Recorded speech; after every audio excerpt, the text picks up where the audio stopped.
wanted to know what the discussion was to be, what it was about. He says, "Oh my God, you mean they're still discussing this stuff?" I said, "Yeah, of course they're still discussing this stuff, because this stuff is the stuff that scholarship is made of and that academic inquiry is made of." Tonight we enter the world of scholars who have diametrically opposing views on the subject of the origins and foundations of what we know today as Western civilization. One school of thought is that it is distinctly African or Afro-Asian in origin. The other, that Western civilization in large measure is the bequest of ancient Greece.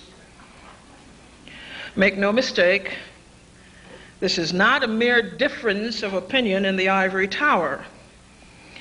The battle itself has become an allegory for something as important as the debate itself.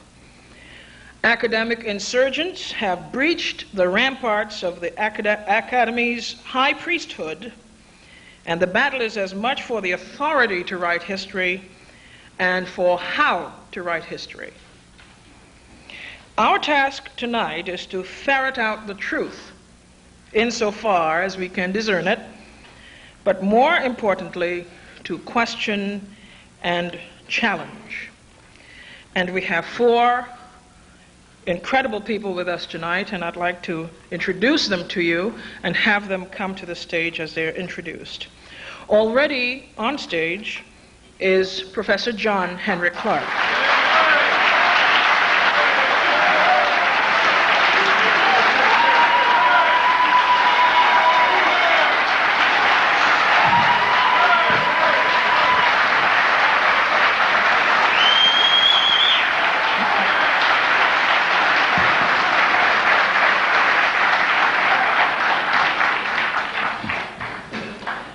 They were standing for you, Dr. Clarke.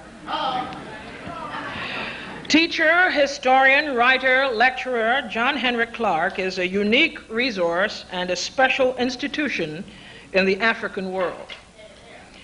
Beginning in his early years, Dr. Clarke studied the world history of African people and became a master teacher.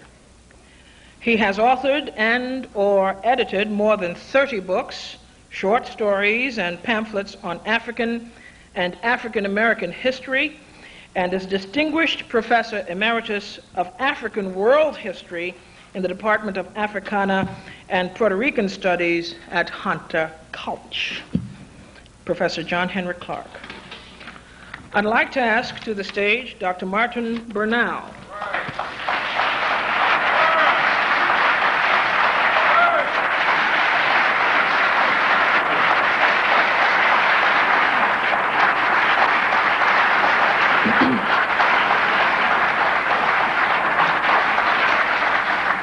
Dr. Martin Bernal has been a professor of government at Cornell University since 1972 and an adjunct professor of Near Eastern Studies also at Cornell since 1986. Educated at King's College, Cambridge, where he earned his doctorate in Chinese Studies in 1966, and at Peking University, the University of California, and Harvard, Dr. Bernal's works have been widely reviewed and criticized, in many instances as controversial. His chief publications are the two-set volume Black Athena, The Afro-Asiatic Roots of Classical Civilization, and Cadmean Letters, The Westward Diffusion of the Semitic Alphabet Before 1400 BC. Dr. Martin Bernal.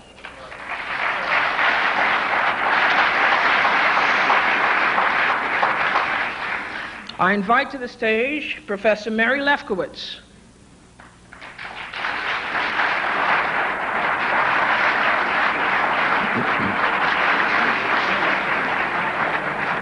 Thank you.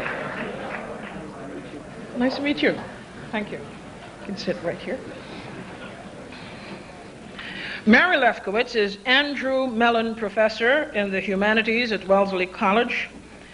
She is the author of Not Out of Africa, How Afrocentrism Became an Excuse to teach myth as history, and is co-editor of Women's Life in Greece and Rome. With fellow Wesleyan Guy McLean Rogers, she co-edited Black Athena Revisited, a collection of 20 essays by scholars from a broad range of disciplines who take dead aim at Dr. Bernal's Black Athena specifically, but contend generally that the Africa-centeredness of scholarship on the roots of what is called classical civilization is blatant revisionism. Dr. Mary Lefkowitz.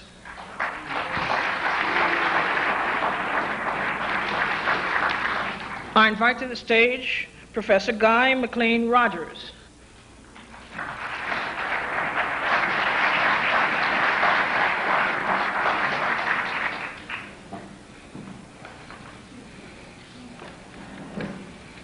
Professor Rogers, as I said, is also at Wellesley College, where he is an associate professor of Greek and history. With Dr. Lefkowitz, he co-edited Black Athena Revisited and is author of The Sacred Identity of Ephesus, Foundation Myths of a Roman City. Professor Rogers.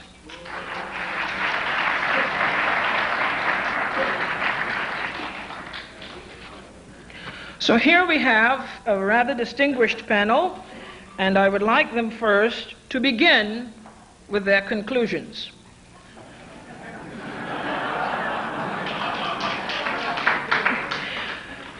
They will have about no more than 5 minutes to summarize their major thrust this evening. Professor Clarke, we will start with you. Single point I wish to get across before we start anything. I am not here to debate with anyone. I have devoted all of my adult life to this subject. I only debate with my equals. All others I teach.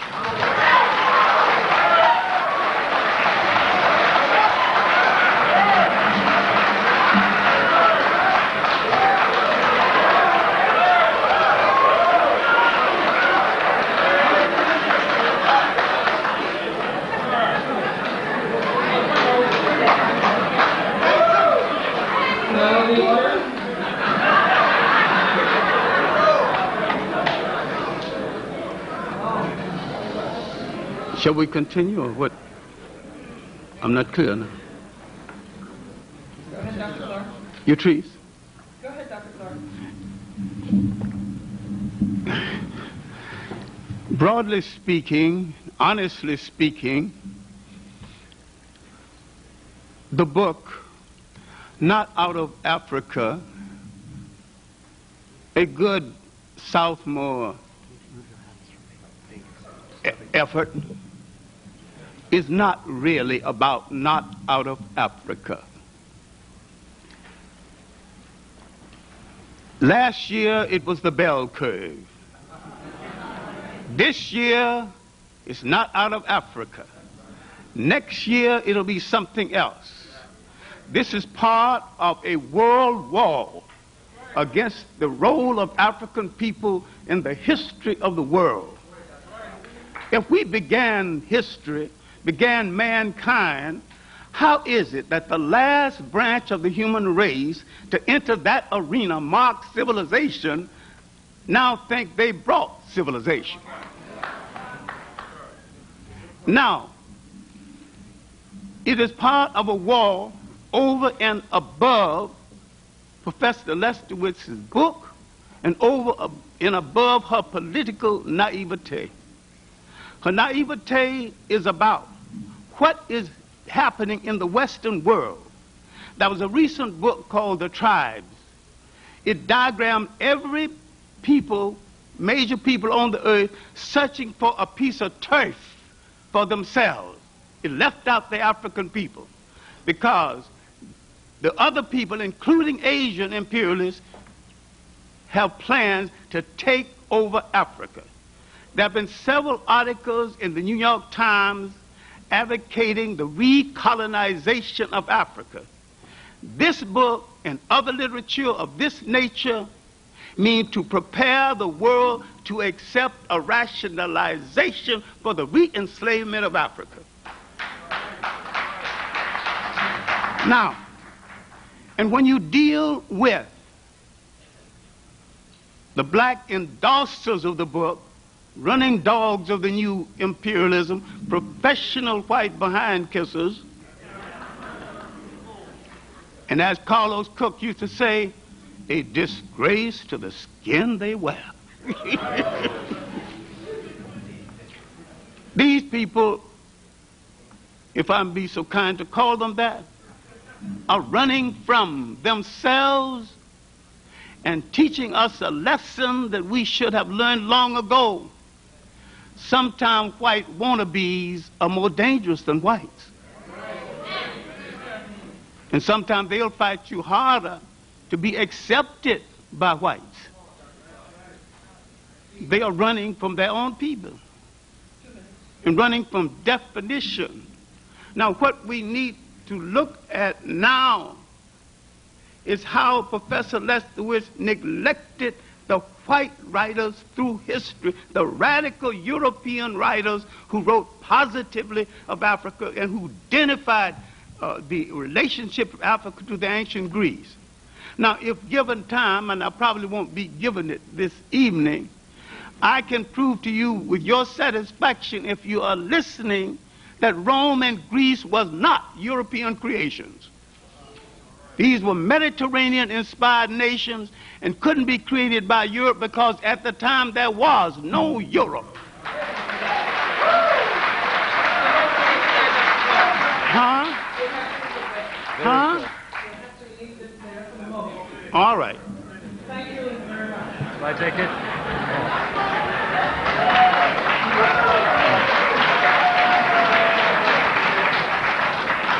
I now ask Professor Lefkowitz to present her 5-minute conclusion. Can you hear me? Yes. Well, let me just begin by saying what my book, Not Out of Africa, isn't about. It's not an attack on Afrocentrism. If Afrocentrism means recognition of African achievements in the world, it doesn't seek to deprive Africans of their rightful heritage. Africans do not need Greece to have a cultural heritage. They have a rich cultural heritage. Egypt is just one part of it. They don't need Greece. I'm concerned because what is being offered in some quarters as African history is really a European myth. And thus, instead of getting real information about Africa, what people are learning is something that's really 18th century French. It's Eurocentric, it's based on Greek and Roman myths. I do not myself think that one should do that, because Egypt itself is so fascinating, so rich. There is so much that you can learn and know, and that I myself, as a result of all this work that we have been doing for the last 4 years and more, have come to know and understand about Egypt. I would like to now spend a great deal of the rest of the time that I have learning about that, because it is so different. It's so different from what the Greeks thought that it was. Herodotus was very impressed by Egypt. He wanted to say that everything in Greece that he could think of came or had some connection with Egypt. He didn't really understand the depth and richness of Egypt, which went in directions way beyond what he knew from his own experience in Greece. So I am concerned about that in Not Out of Africa. I've tried to explain why the notion of an Egyptian mystery system, which is basically a French invention, it's based on a novel that everyone has forgotten about, but still you can find it in some very obscure libraries, get it up in Boston even, and that book, which was by a French priest, is based on Greek and Roman sources and tries to describe a Greco-Roman Egypt, and that this myth was preserved in Freemasonry and thus came into American culture. So I'm concerned that that myth not be taught, the notion that there was an Egyptian mystery system. Instead, I'd like to see people learn, all people learn, not just black people, white people, any people learn about Africa and the civilizations therein. And Egypt is particularly appealing because it's so old, it's so impressive, its role in the Mediterranean was so vast, and so many other civilizations were touched by it. Even if only slightly, they did get touched by it, and we have to work on that. I would like to say, just in my last 2 minutes, that from my point of view and the point of view of my colleague Guy Rogers, the ancient world is multicultural, and that one cannot study any one bit of it without studying every other bit of it.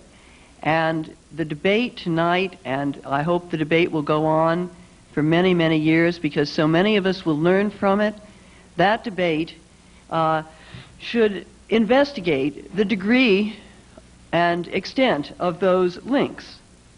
Myself, as I think you know, I don't think that Greek philosophy was stolen from Egypt. I do not believe there is any evidence to show that. I think that because Egyptian philosophy, and there is such a thing as Egyptian philosophy and deep Egyptian religious thought, which is very, very complicated, and I myself need to know more about it still. But it's not like the Greeks. It may in many ways be richer and better than some of the concept. Well, you'll have to leave it right there for a moment. I would like Professor Bernal to conclude in 5 minutes or less.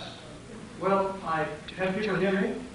Yeah. I agree with Professor Lefkowitz that Africa does not need Greece. There are plenty of glorious African civilizations.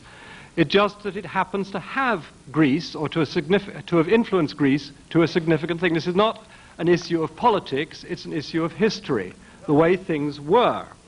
Now, Greece is extremely important because it is the single greatest source of European culture, and therefore we are concerned with it. And it is very interesting to note that European culture did not begin in Germany or Sweden, but at the extreme southeast corner of Europe, and the reason for that is quite straightforward. It was the closest area to the great civilizations of northeastern Africa and southwest Asia, and this East Mediterranean complex was the source of Greek and hence, I believe, European culture. Now, that's not to deny that there was a great deal of local development within Greece, and I certainly do not propose that Greek culture was merely a projection or an imitation of Egyptian or Semitic culture. It's clearly a very distinctive culture, but to try and understand Greek culture without knowing the background of the ancient cultures behind it would be as absurd as it would be to study Japanese culture without knowing the Chinese and Korean roots behind it, and no East Asian specialist would dream of doing that. That you have to see the cultures as interrelated, and that the older cultures and the more elaborate cultures had the predominant cultural influence. One of our basic disagreements is that Mary Lefkowitz, sitting in the 20th century, feels that she knows better than the Greek historians of the 5th and 4th, 3rd century, when they said that there were significant influences. Yes, he was very impressed. Yes, he was very Greek. But what struck him were specific similarities. And Herodotus was a rather plodding historian. He said, well, what's the reason for these similarities? I think they're too close for coincidence. I don't think the Egyptians could have borrowed them from the Greeks because they've had them so long. Therefore, the most likely explanation is that the Greeks took them from the Egyptians. And this is what I call the ancient model. And this model was not overthrown until the early 19th century. Now, Mary Lefkowitz mentions the 18th century novels, and at times, despite the attention she's devoted to dismissing my book, I sometimes feel she hasn't read it. because I do devote quite a few pages to the novel Setos, which she talks, and I too have read it. It had to be sent by interlibrary loan to me, and I do think it is important in the formation of Masonic thought. But what she does not bring forward is the fact that this was perfectly orthodox history as understood in the 18th century, and going back beyond the 18th century to the view that the Greeks and Romans had of the Egyptian sources of their own culture. Now, I think that the Greeks were, on the whole, a very intelligent people, and I respect their philosophy, their art, their democracy, their science, but I also respect their history, and this is a great anomaly in Mary Lefkowitz's approach, in that she says they're very good in these other respects, but they cannot be trusted with their own history. So that I want to bring that out, that one has... Now, she says that modern classics has dismissed all this, and it's true that the predominant view of modern classicists is that the debts to Egypt and Phoenicia, and I don't want to underestimate the importance of Levantine or Southwest Asian influences on Greece, that these influences were exaggerated by the Greeks, and I think that they clearly were I think they were properly developed, and to some extent the Greeks may even have played down because they were very conscious of being Greek and proud as being Greeks, and they were affected by two forces. On the one hand, they wanted to plug in to the ancient civilizations and give themselves cultural depth. On the other hand, they were very conscious of being Greeks and wanted not to be surpassed culturally by the Egyptians and Phoenicians, who were still very much around. So they had two forces working on them. Modern scholars, and modern scholars working in an intensely racist 19th and 20th century, had no double force. They had the single force wanting to make Greece pure, white, and European, and the ideological pressure that that put on the scholars led to what I see as the recent dismissal of Egyptian and Phoenician influences on ancient Greece. Thank you. Professor Rogers, please do present your conclusion in 5 minutes or less. I'd just like to say from the beginning that Professor Lefkowitz and I are here precisely because we're open to debate about these issues. 3.5 years ago, the University of North Carolina Press asked Professor Lefkowitz and me to put together a volume of responses to some of the questions which are either implicitly or explicitly raised by Professor Bernal in his work, Black Athena. And what I would like to do for just a couple of minutes here, and perhaps expand upon this a little bit later, is to set out some of those questions and to give you some sort of sense of what the preliminary answers to the questions that the contributors to our volume found. Obviously, among the important questions that people have been concerned with, number one, were the ancient Egyptians black? 2, did the ancient Egyptians or the Hyksos colonize Greece? 3, did the ancient Egyptians or the Phoenicians massively influence the early Greeks in the areas of language, religion, science, or philosophy? 4, did 18th and 19th century scholars obscure the Afro-Asiatic roots of classical civilization for reasons of racism and anti-Semitism?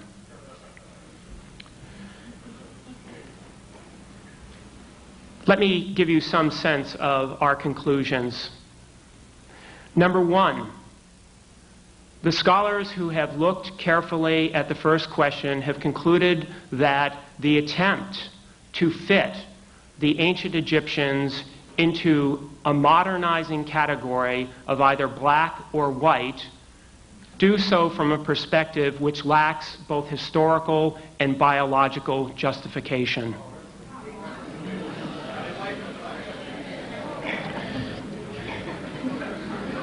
Did the ancient Egyptians or the Hyksos colonize what would later become Greek lands in the second millennium? Unambiguous archaeological evidence to that effect is lacking in the Mediterranean.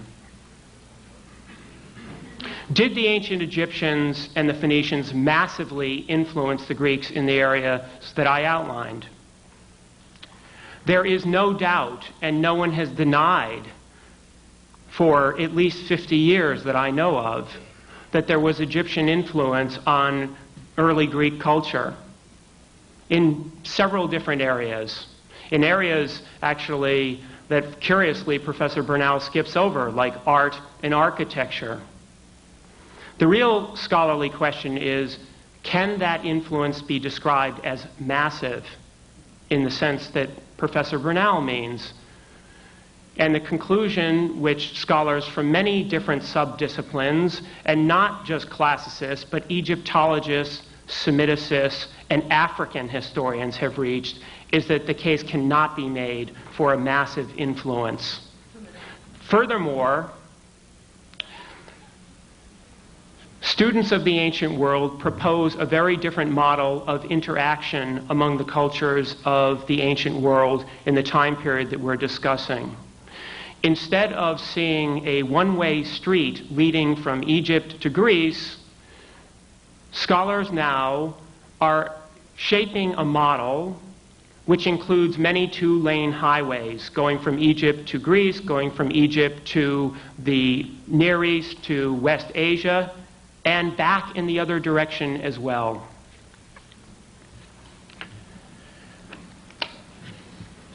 What about racism and anti-Semitism in 18th and 19th century historiography? Yes, there were some scholars who operated from a framework which we would consider to be both racist and anti-Semitic. But an undifferentiated picture of racism and anti-Semitism cannot be sustained on the basis of the evidence. Thank you. Well, you've heard their conclusions, and we'll get to the amplification of their conclusions as we go on in the evening. But I wanted first to ask each of the discussants tonight how they came to this particular area of study, and how scholastically have they undertaken comparative analysis in this particular area of study. How, in effect, are you preparing, or have you prepared yourself? We'll start at this end of the table and go straight down. Yes? I'm not sure I quite understand what you're asking. Are you asking how we, or what our scholarly preparation was? Both. Both. And I'm asking Okay. particularly, in as much as you exert influence Yes. by virtue of your scholarship in this area, I'm asking, how do you defend your scholarship in this area? How did you acquire your scholarship in this area? Okay. In a way, I am, I think, an example of the kind of training that Professor Bernal has been calling for, because I have the advantage of not having an undergraduate degree in classics, but an undergraduate degree in ancient history, which included, where I was taught, not only Greece and Rome, but also Egypt and Persia and Phoenicia and Palestine. So that's my preparation. How do I defend my scholarship? I don't have to defend all of the different areas which are raised by Black Athena or issues that we're talking about. The whole point of putting together a collected volume with scholarly views by different people is to offer different perspectives on these questions. My own particular expertise happens to be in the eastern part of the Mediterranean from about 1200 BCE to 300 CE. So are you saying that you were a facilitator of a frontal assault? A frontal assault on what? As opposed to, in this book, Black Athena Revisited. If you're saying that you're not yourself prepared to defend the scholarship in this book. No, I'm not saying that at all. I'm certainly prepared to defend the scholarship in this book But I don't claim, and I don't think that anyone else would claim to be an expert in the 27 different fields which Professor Bernal raises. In that sense, we're all students of the... If you'd pardon me, Professor Bernal will defend his own work. I'm saying that you, as a co-editor of this book, I would have assumed, perhaps it's naivety on my part, that part of your role is also to inspect the scholarship of contributors to your book, as well as to exercise some kind of scholastic judgment as to their expertise on the subject. I think your question is now a little bit clearer, and my answer to it is that I stand completely behind our conclusions, and I take full responsibility for them. Is that clear enough? Well, I was under the impression I was saying what I had to say quite well. Okay. You evidently are having difficulty trying to understand, and that's an entirely different problem, one which I'm happy to say belongs almost singularly to you.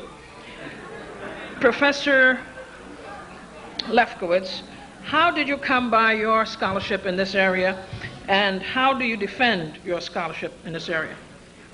Well, I come by my scholarship in this area as a classical scholar. I have an undergraduate degree in classics and a PhD in classics.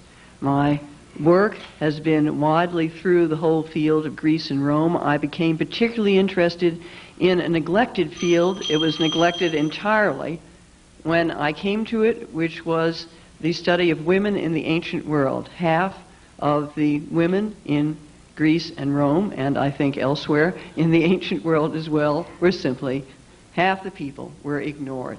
So I became very interested in that and spent a lot of time on that, which involves many different periods of antiquity.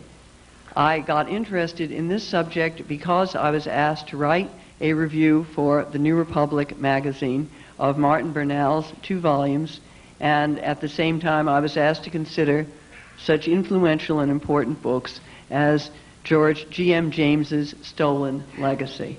So that's how I got into this. My perspective is simply that of a person who seeks to understand history and who uses evidence. I defend myself by citing my sources and the materials. Anyone can check these references.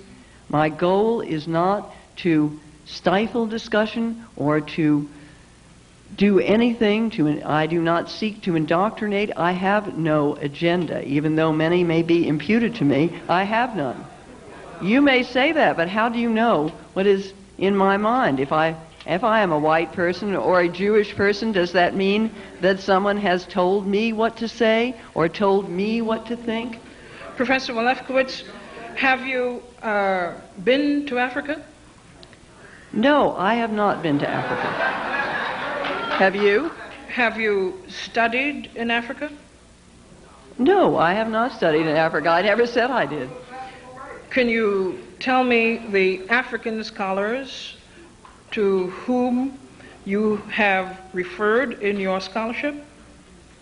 I have referred to the writings that are in Black Athena Revisited by some distinguished Egyptologists, such as John Baines and David O'Connor and Frank Yurko.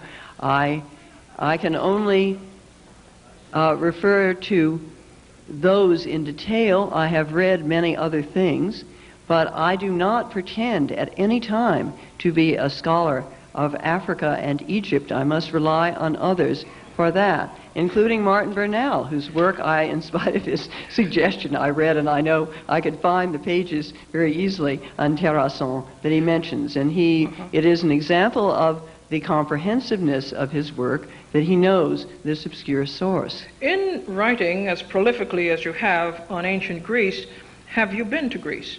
Yes, many times. I thought so. I would like to ask the same question of Professor Bernal.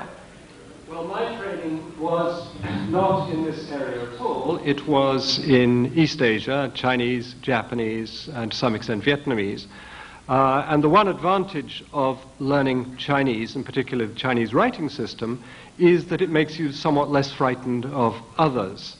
I had done a very little Greek at school, and I tried to teach myself more as I did Hebrew. But essentially, over the last 20 years, I have been an autodidact, that is, teaching myself, but in a very privileged situation, in that I was a teacher at university, so I could go to the experts, ask them naive questions about the new subject that I was looking at, and they were extraordinarily generous in responding to me, so that I did get information in this way.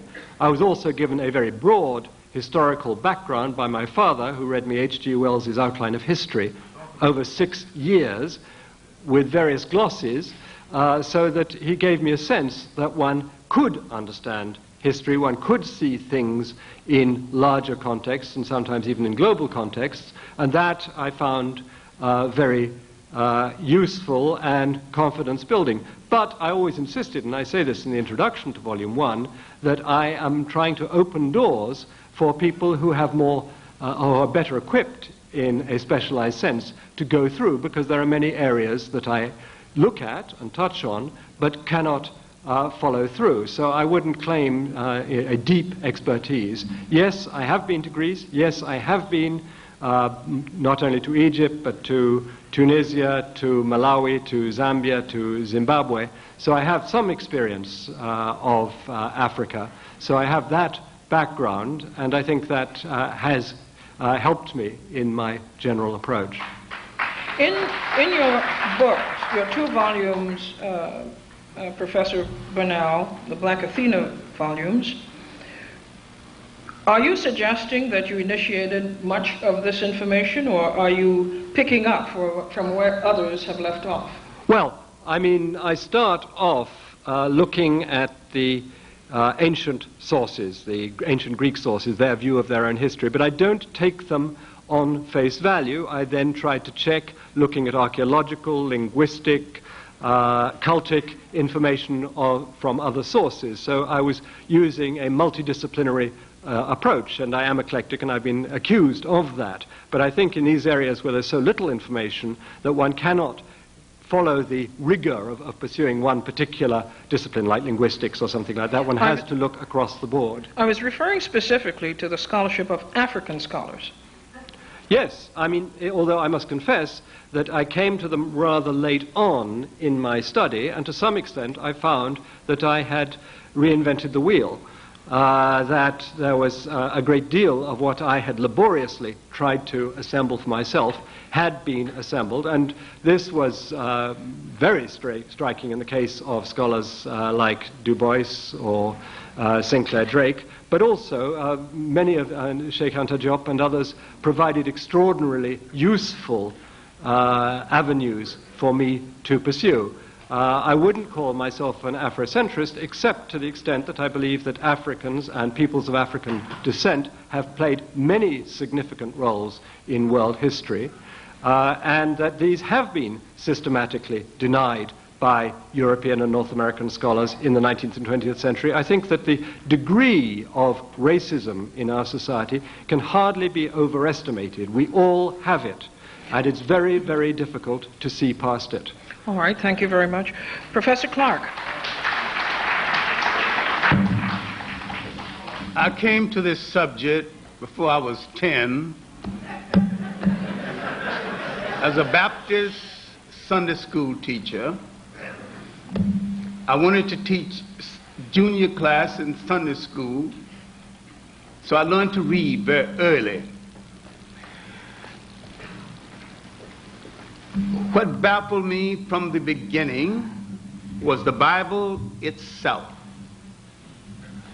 I could not find my people in a book that's supposed to be about all mankind.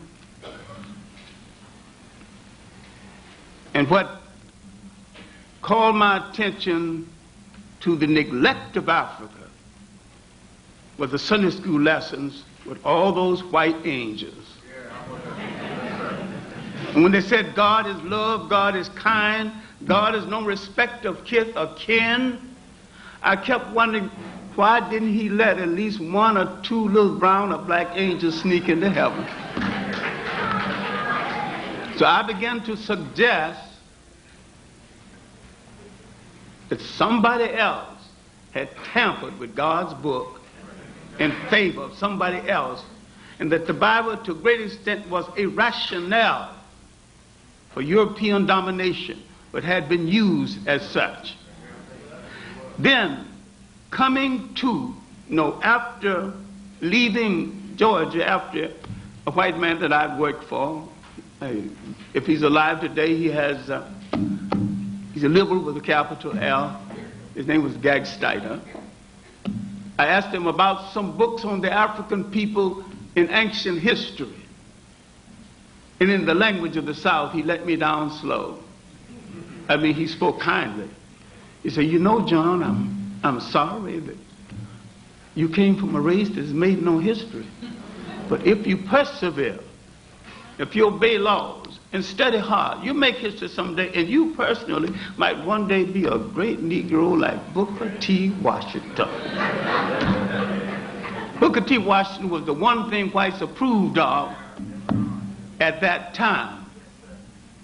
All right, while doing chores at a local high school, holding the coat and the books of a recitalist, I opened a book called The New Negro, and I found an essay by a Puerto Rican of African descent, Arthur Schomburg. The essay was called The Negro Digs Up His Past. Now I knew I was not only older than slavery, I was older than my oppressor, and my oppressor was the last branch of the human race to enter that arena. Mock civilization.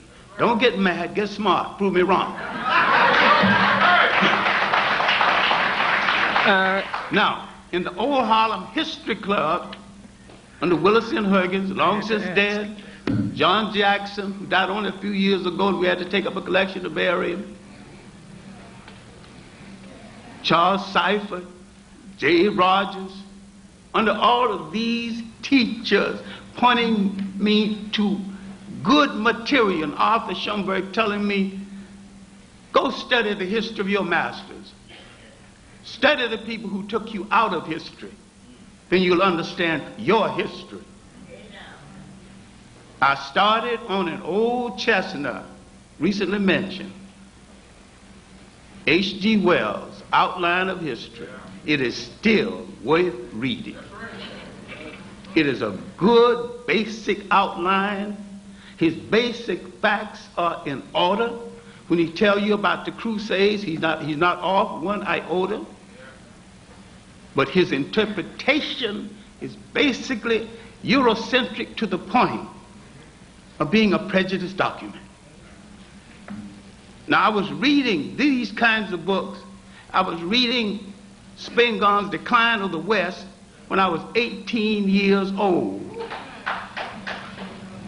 So I began to read European masterpieces, and I began to read European curiosity about Africa. Gerald Massey's 6th volume, Egypt, Light of the World, 2 volumes. Natural Genesis, 2 volumes. Book of the Beginning, 2 volumes. And I began to read Gerald Massey's attitude on religion and his idea that nearly European concepts of religion were stolen from outside of Europe. He was not a historian. He was not an Egyptologist. He was an agnostic, fighting the arrogance of the European of that day. See, the History Club led me to not only reading masterpieces by white radical writers who set the black radical writers in motion. A whole lot of claims blacks did not make until they saw the documents in works written by Europeans. And these works written by Europeans, what black had the time and the money to sit down and do a 6-volume work? Well, Dr. Clarke, I would like you to hold it right there. Yes, thank you. Hold it right there. And sometimes you regret having to ask a question. That is so obvious that it almost hurts. Okay, now let's get into the fray. We will have the scholars asking questions of each other. And I'd like to start with Professor Lefkowitz asking a question of Professor Bernal. I'd like to ask Professor Bernal if he could point to some specific instances which he could cite where Egyptian thought influenced Greek philosophy directly, and if he could discuss some of those for us. Well, the Greek philosophers were extremely respectful towards Egyptian philosophy, and particularly Plato in his later dialogues. The emphasis on geometry, which was the great strength of Egyptian mathematics and was the center of the Platonic educational system, I think is one example. I would also think that the system of ideas or forms which Parmenides and Plato pushed looks extremely Egyptian to me, but I can't prove it. I also think that the distinction between worlds of being and worlds of becoming, which fits Egyptian grammar extremely well and Egyptian cosmological notions extremely well, look very influential. I think that the Greek tradition, which was that Pythagoras and Plato had drawn from Egypt, seems altogether plausible.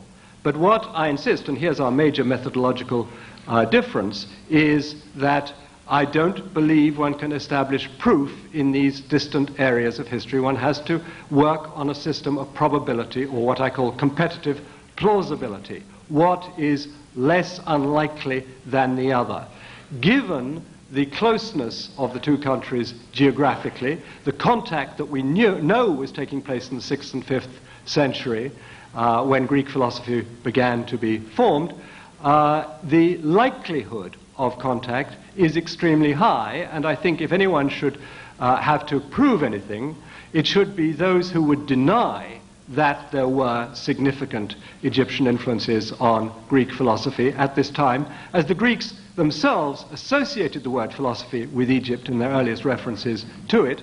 It seems very strange that the people who maintain the Greeks' own tradition on this subject should be asked to prove their case rather than those who challenge it.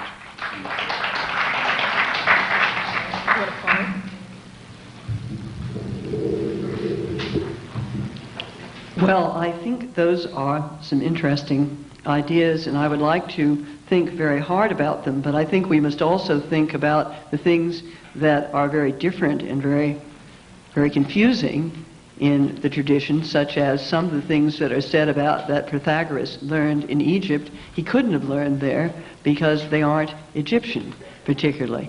There are some mistakes that are made in the Greek understanding of Egypt.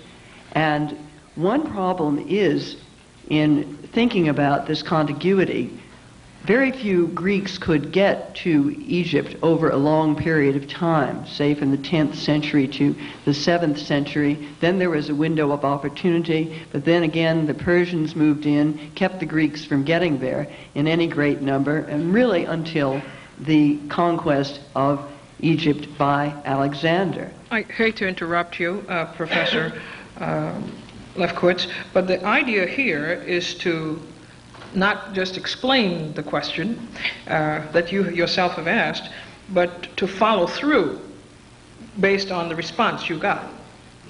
Well, I thought that's what I was doing, but... All right, well then, actually we differ there. Professor Lefkowitz, would you like to ask a question? Professor Bernal, would you like to ask a question of Professor Lefkowitz? Yes, as she and the predominant view of classicists at the moment concede that Egyptian art and architecture, and she's just written an article in the New Yorker showing a particular medical view was taken by the Greeks from Egypt, why is it so implausible to suppose that the Greeks took other aspects of their culture, particularly in this period, I believe also much earlier as well? What is the reason for denying the possibility, which was brought up by the Greeks themselves, of transmission of mathematical and philosophical ideas at the same time. There's no reason to deny it. It's just simply to try and find what these ideas were. Now, in the case of the medical thing that you mentioned, it happens to be a particularly wrong idea, and of course, wrong ideas can be transmitted as well as right ideas. And this is one thing that in tracing the history of the world, we tend to concentrate so much on the glorious achievements and the glories of Greece, or the glories of Egypt. There are also some non-glories, and some of the medical ideas were one of them. I think we were all very lucky not to have been living at that time. But I would say there's nothing implausible about it at all. And there is a great Greek interest in Egypt, as you say, and that surfaces very clearly in the later dialogues of Plato. But I think that if you're going to talk about stealing ideas from Egypt, which I know you are not, but others have, then you really have to show some parallel text and show what is done. I think the idea of some influence is something that could fruitfully be discussed and pursued, and I would like to continue to do that and to continue to encourage others to work on that. You want to follow up on your question?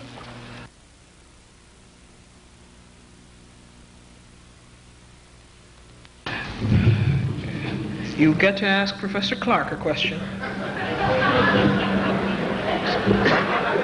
Yeah.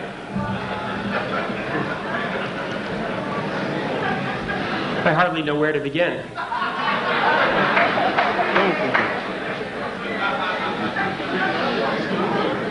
One thing I'm curious about, I had a quick look actually at the introduction to the second edition of Bradley's The Iceman Inheritance, a very interesting book with a lot of interesting hypotheses about the origins of cultures and civilizations.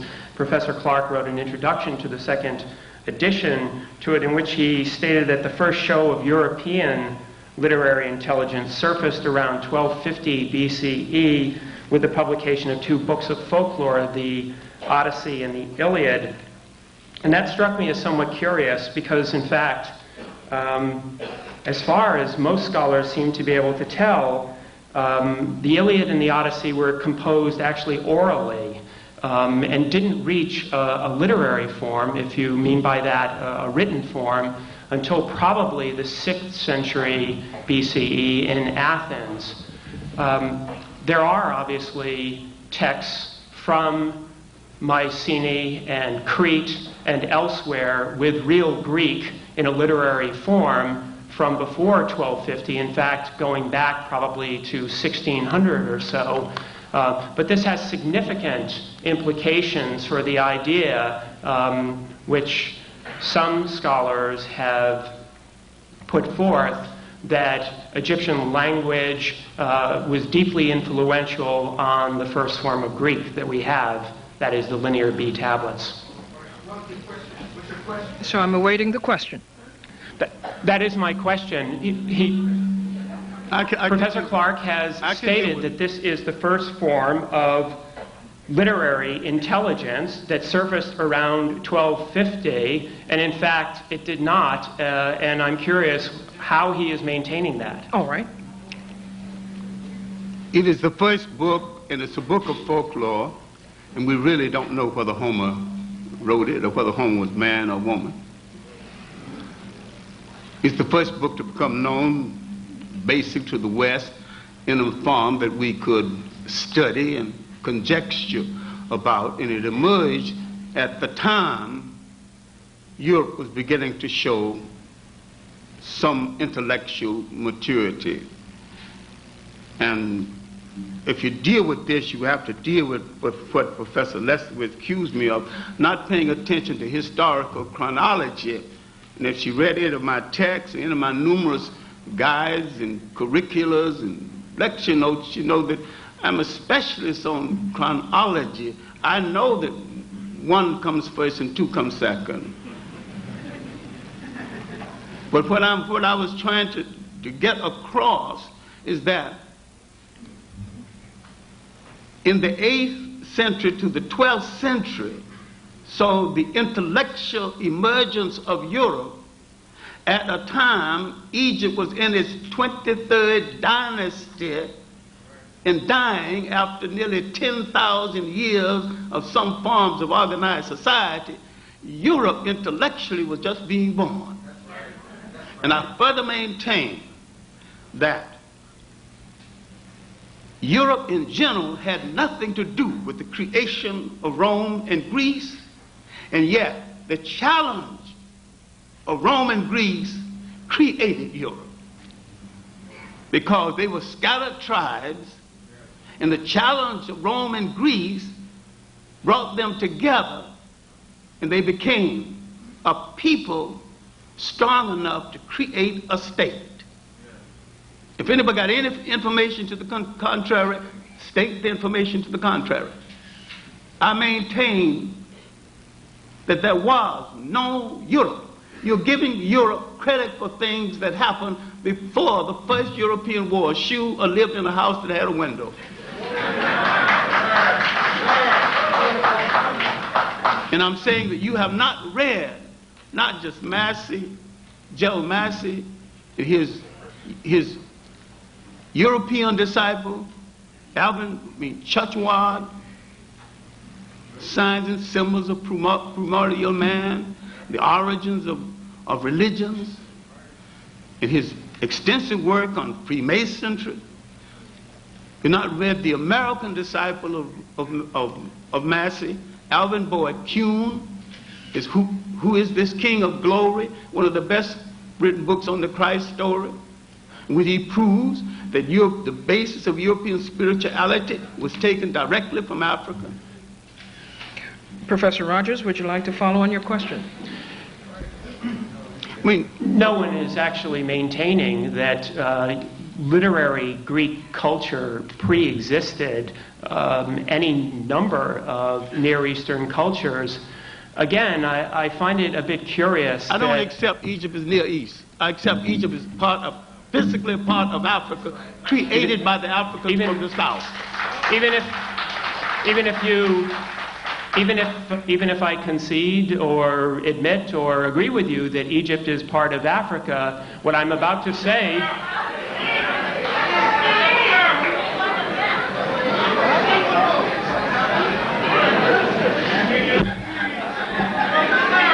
There will be order. Thank you.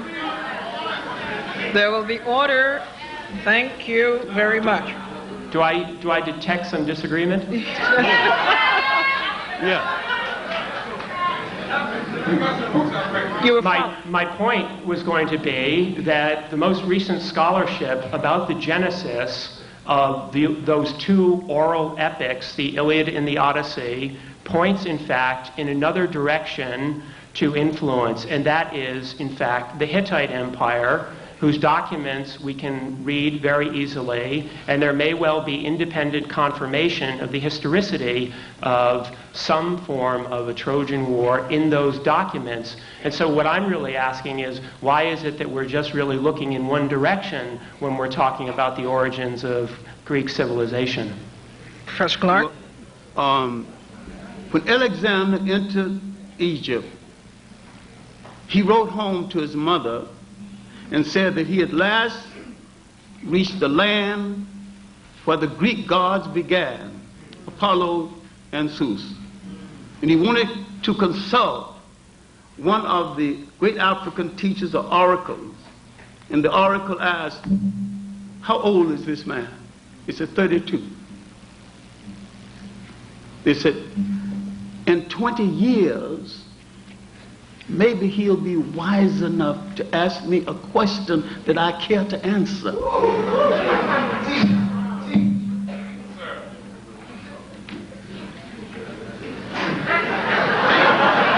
Professor Clarke, would you like to ask Professor Rogers a question?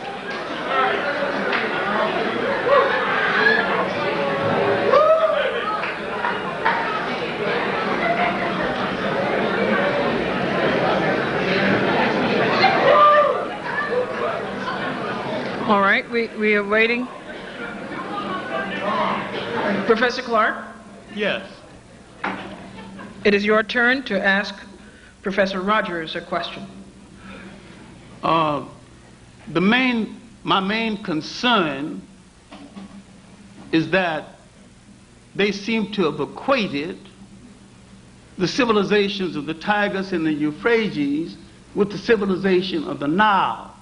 What proof do you have that the civilization of the Tigris and the Euphrates predated the civilization of the Nile? I don't think that I said that, and I don't think that anyone maintains that. I think the Hittite Empire obviously comes at a much later period. I know very clear when the Hittite Empire came, I know what damage they did, because I maintain that every people who came into Africa, Greeks, everything from modern day English, everybody that came into Africa did Africa more harm than good. Yes, sir. Yes, sir. And that Africa owes nothing to outsiders in regard to development, because all of them declared war on African culture, war on African civilization, war on African ways of life. They began to bastardize Africa and confuse and create a kind of historical schizophrenia that the Africans had even got rid of to this very day. And they created whole words that did not previously exist, like Middle East. Middle from what?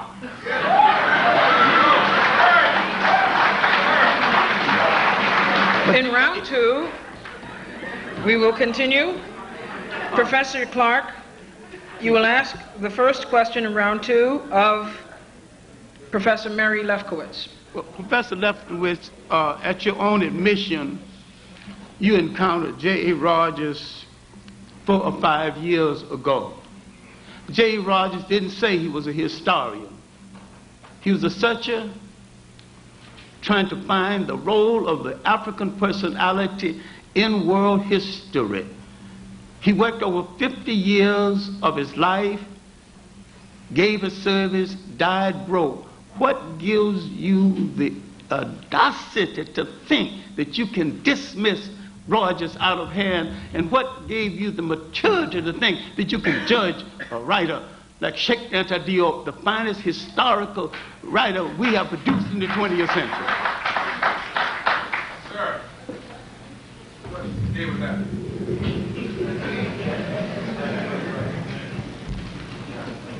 I try to ask questions of all the material I read. I try to answer those questions on the basis of the evidence, the historical evidence. It all, in my view, comes down to that. And I do not wish to criticize any individual at all. I am dealing only with written work. The people who write that, I do not always know, and I have no individual or personal criticism of them.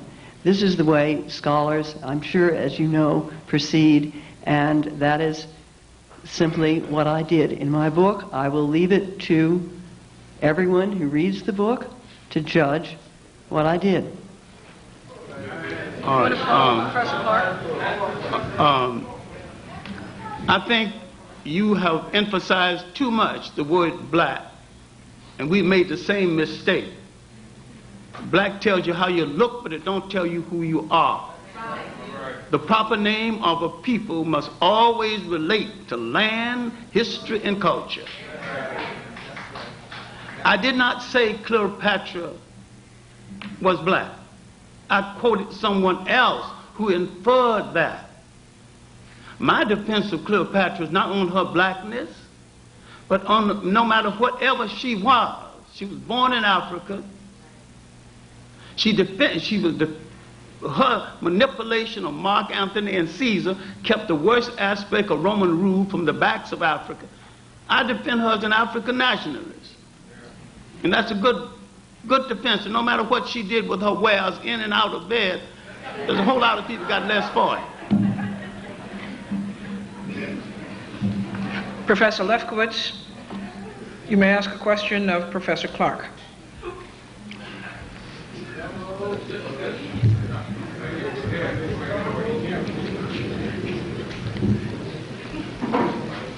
Professor Clarke, do you think that we should always judge history in terms of race?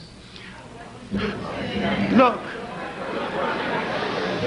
there was no such thing as race in the psyche of the world until the Europeans put it into the psyche of the world.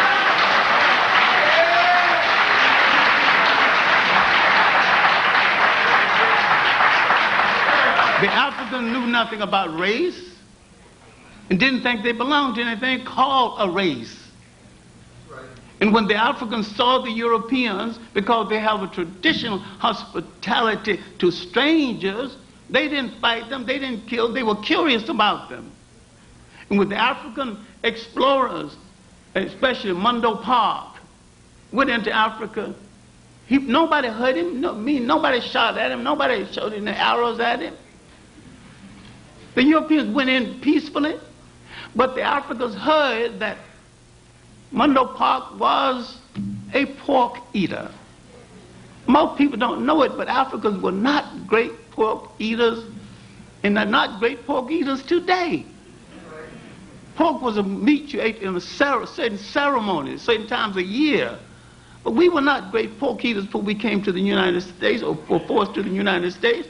But in the United States, we had to eat the part of the pigs that white folks threw away, so we made delicacies out of it and survived.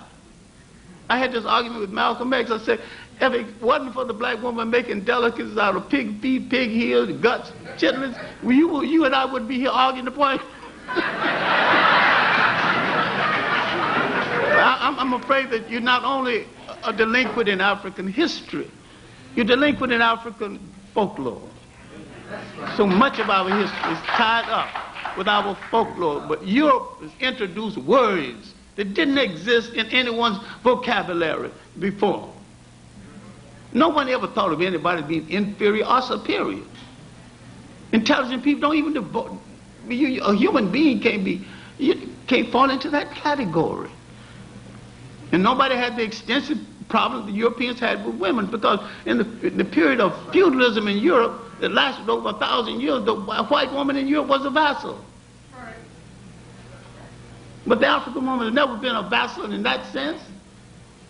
If you read Sheikh Anta Diop's The Culture Unity of Black Africa, dealing with the history of the matriarch, I mean, he got all evidence right there that we were the first people to support a woman as head of state. We were the first people to support a woman as riding ahead of her army. We were the first people to make women a god.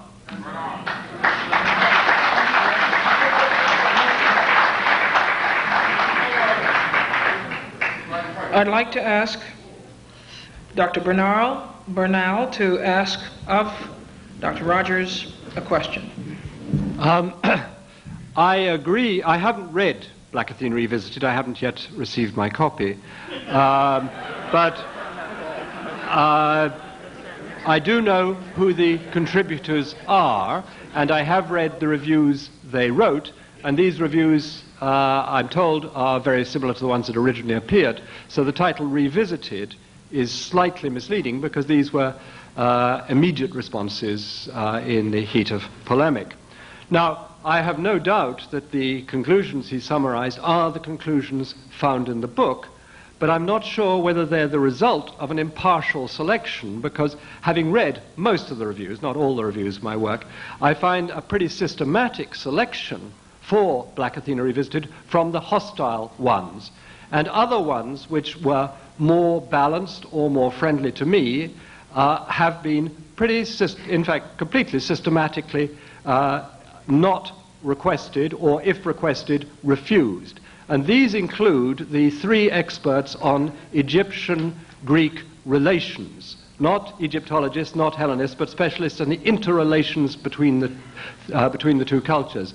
And these three scholars' works were, in fact, excluded, and it seems, I wonder, if there's any other explanation for their exclusion than the fact that they would have appeared too friendly or to have taken my work too seriously, and serious is a word repeated in these reviews. Thank you. I'm afraid I have some rather bad news for you, Professor Bernal. Professor Lefkowitz and I actually didn't read just some of the reviews of your work. We read them all. We collected them all. There's 50 pages of bibliography at the back of our book with asterisks next to the current outstanding reviews of your work from 1987 until just a few months ago.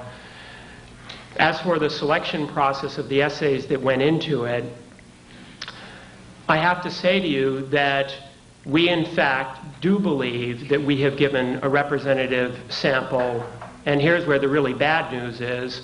We actually excluded the ones that attacked you personally or attacked your competence for this field. As far as the three experts on Greek-Egyptian relations are concerned, two of them that you're referring to must be Eric Klein and Stanley Burstein. Eric Klein has written several articles about those relations. We, in fact, did ask him if he wanted to contribute, but he couldn't meet our deadline. When he eventually did, I'm afraid to tell you that his essay did not actually agree completely with your conclusions, but the reason why it wasn't in the collection was that it came in too late. As far as Professor Burstein is concerned, I'm afraid that his essay was much more critical than you seem to believe. So that really is the explanation, I think, for those omissions. I might say that as far as our editorial posture was concerned, we realized that these are sensitive, difficult issues, and we fully expected that we would be in this room here tonight. We didn't know the date, but we knew we'd be here. And so what we tried to do, was we tried to have what we call full disclosure. It's the reason why the book turned out to be not just another 150-page book with some essays sort of thrown together, but a book which attempts to give summaries of comprehensive accounts of the questions that Bernal raises. And we give Bernal full credit for raising those questions. I think that Professor Clarke and others are quite correct. Professor Bernal is not the first person to raise those questions, but in fact, he raised them in a compelling and interesting way, and we feel that we are giving him and those of you who are interested in these problems, as we are, complete respect, both by answering them in full and by being here tonight to defend our views.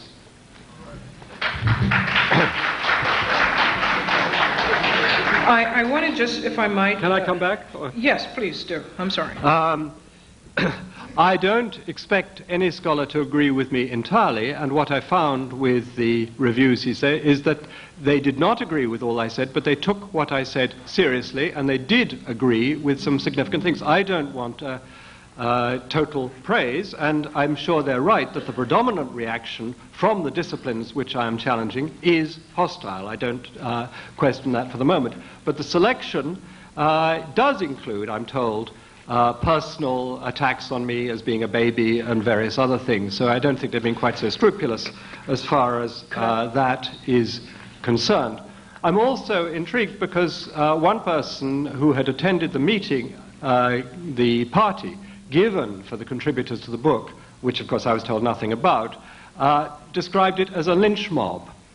Another mutual friend of Mary's and mine refers to it regularly as the shit on Bernal book. And so I think there are very different perceptions of this book. Yes, Professor. Is that a title that you come up with on the spot, or is it something you've been thinking about, Professor? No, Bernal?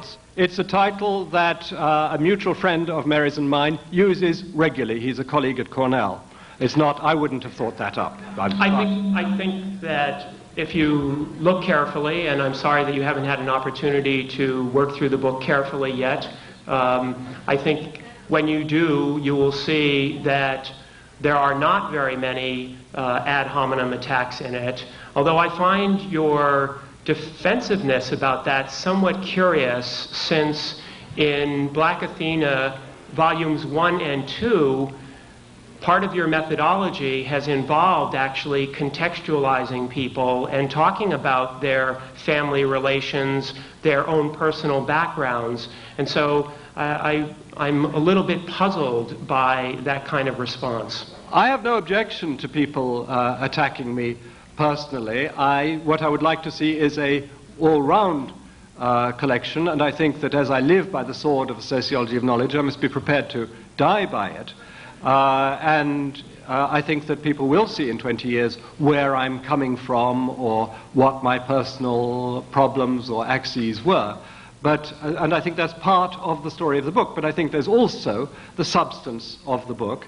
And I would have hoped to have found more, a wider scan, and we've had many collected volumes on this. I mean, don't think this is the first response to my work. There have been 4 journals now have had selections of articles on my responses and their responses to my responses, and there has been real dialogue. This was a book which I was not told about till long after it had begun, and when I was told about it and asked if I could see the pieces to write a response, I was told there was to be no response, and furthermore that the responses that I had published to the articles criticizing me were not to be included. This does not seem to me opening the debate, it seems to me stamping out heresy. Excuse me. May I respond to that? May I respond to that briefly? We will have a free-for-all in a minute. Okay. But I wanted to follow up on a phrase that you said, and I didn't want to leave it unaddressed, the issue of full disclosure. And it is to that I'd like to ask the question of Professor Lefkowitz. Are you comfortable with the fact, you obviously were comfortable with the fact that your book, Not Out of Africa, subtitled How Afrocentrism Became an Excuse to Teach Myth as History, was underwritten by several foundations that have reportedly rightist leanings. I wondered whether this was a reflection of your own personal or ideological view, or whether you were just so cash-strapped that you took money from anyone.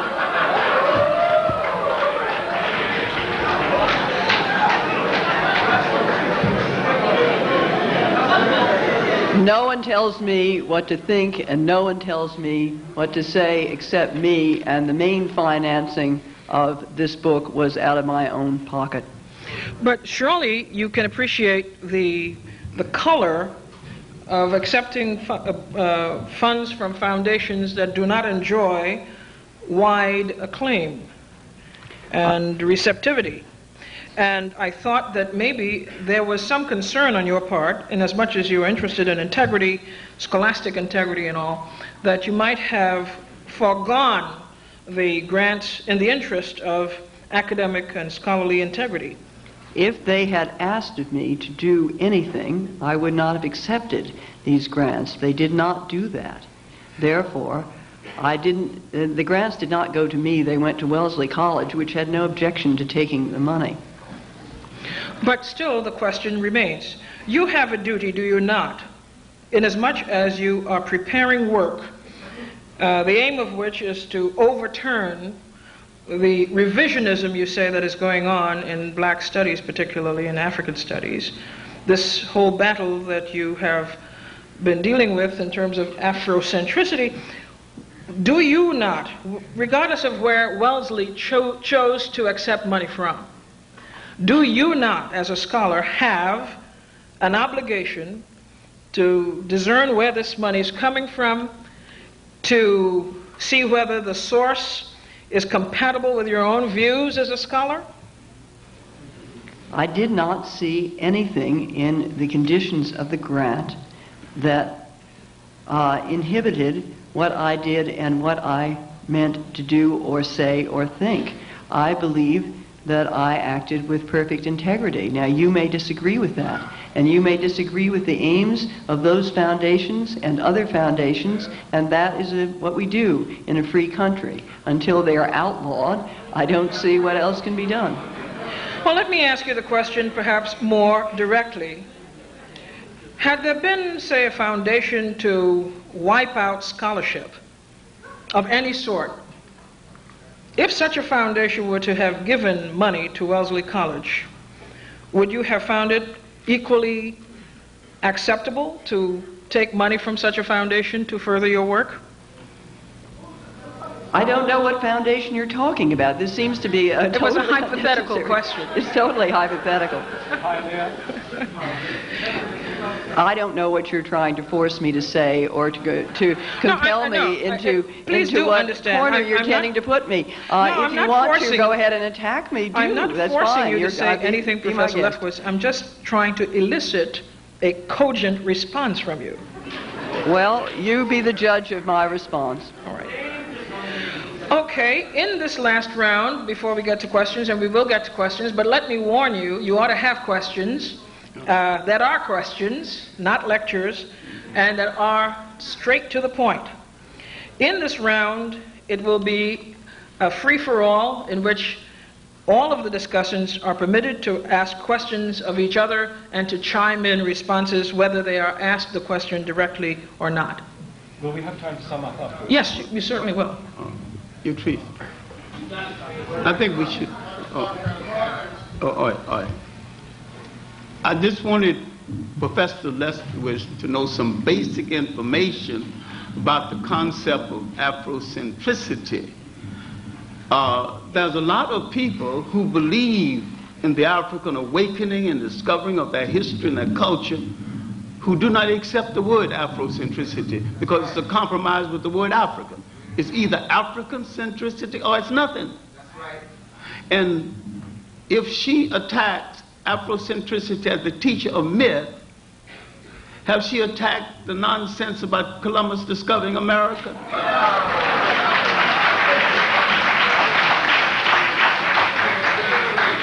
Because he discovered absolutely nothing, and he committed an act of genocide. He set in motion an act of genocide 10 times worse than the act of genocide in Europe called the Holocaust, as though that was the only Holocaust in the world. That event in Europe was wrong. And even if only 6 people were killed, it was wrong. But it was a matter started in Europe by Europeans that should have been solved in Europe by Europeans.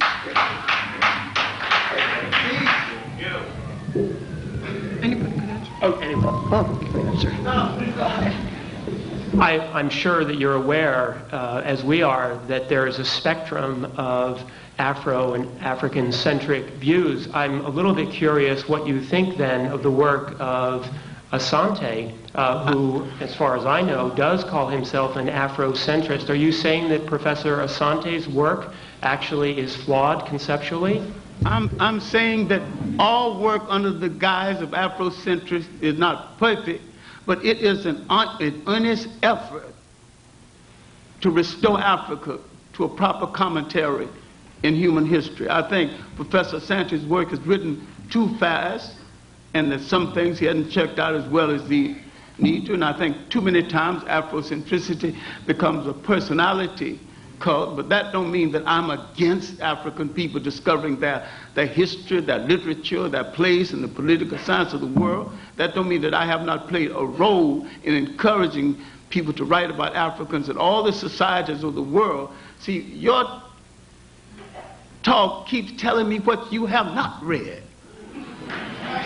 You could not have been asking these questions about Afrocentricity if you have not read Anacalypsis, 2 volumes dealing with the massive explosion of African people throughout the whole world. You could not possibly have read with any degree of understanding the 3 volumes, Africans in early Asia, Africans in early Europe, Africans in early America. We're not talking about no hearsay. We're talking about documents.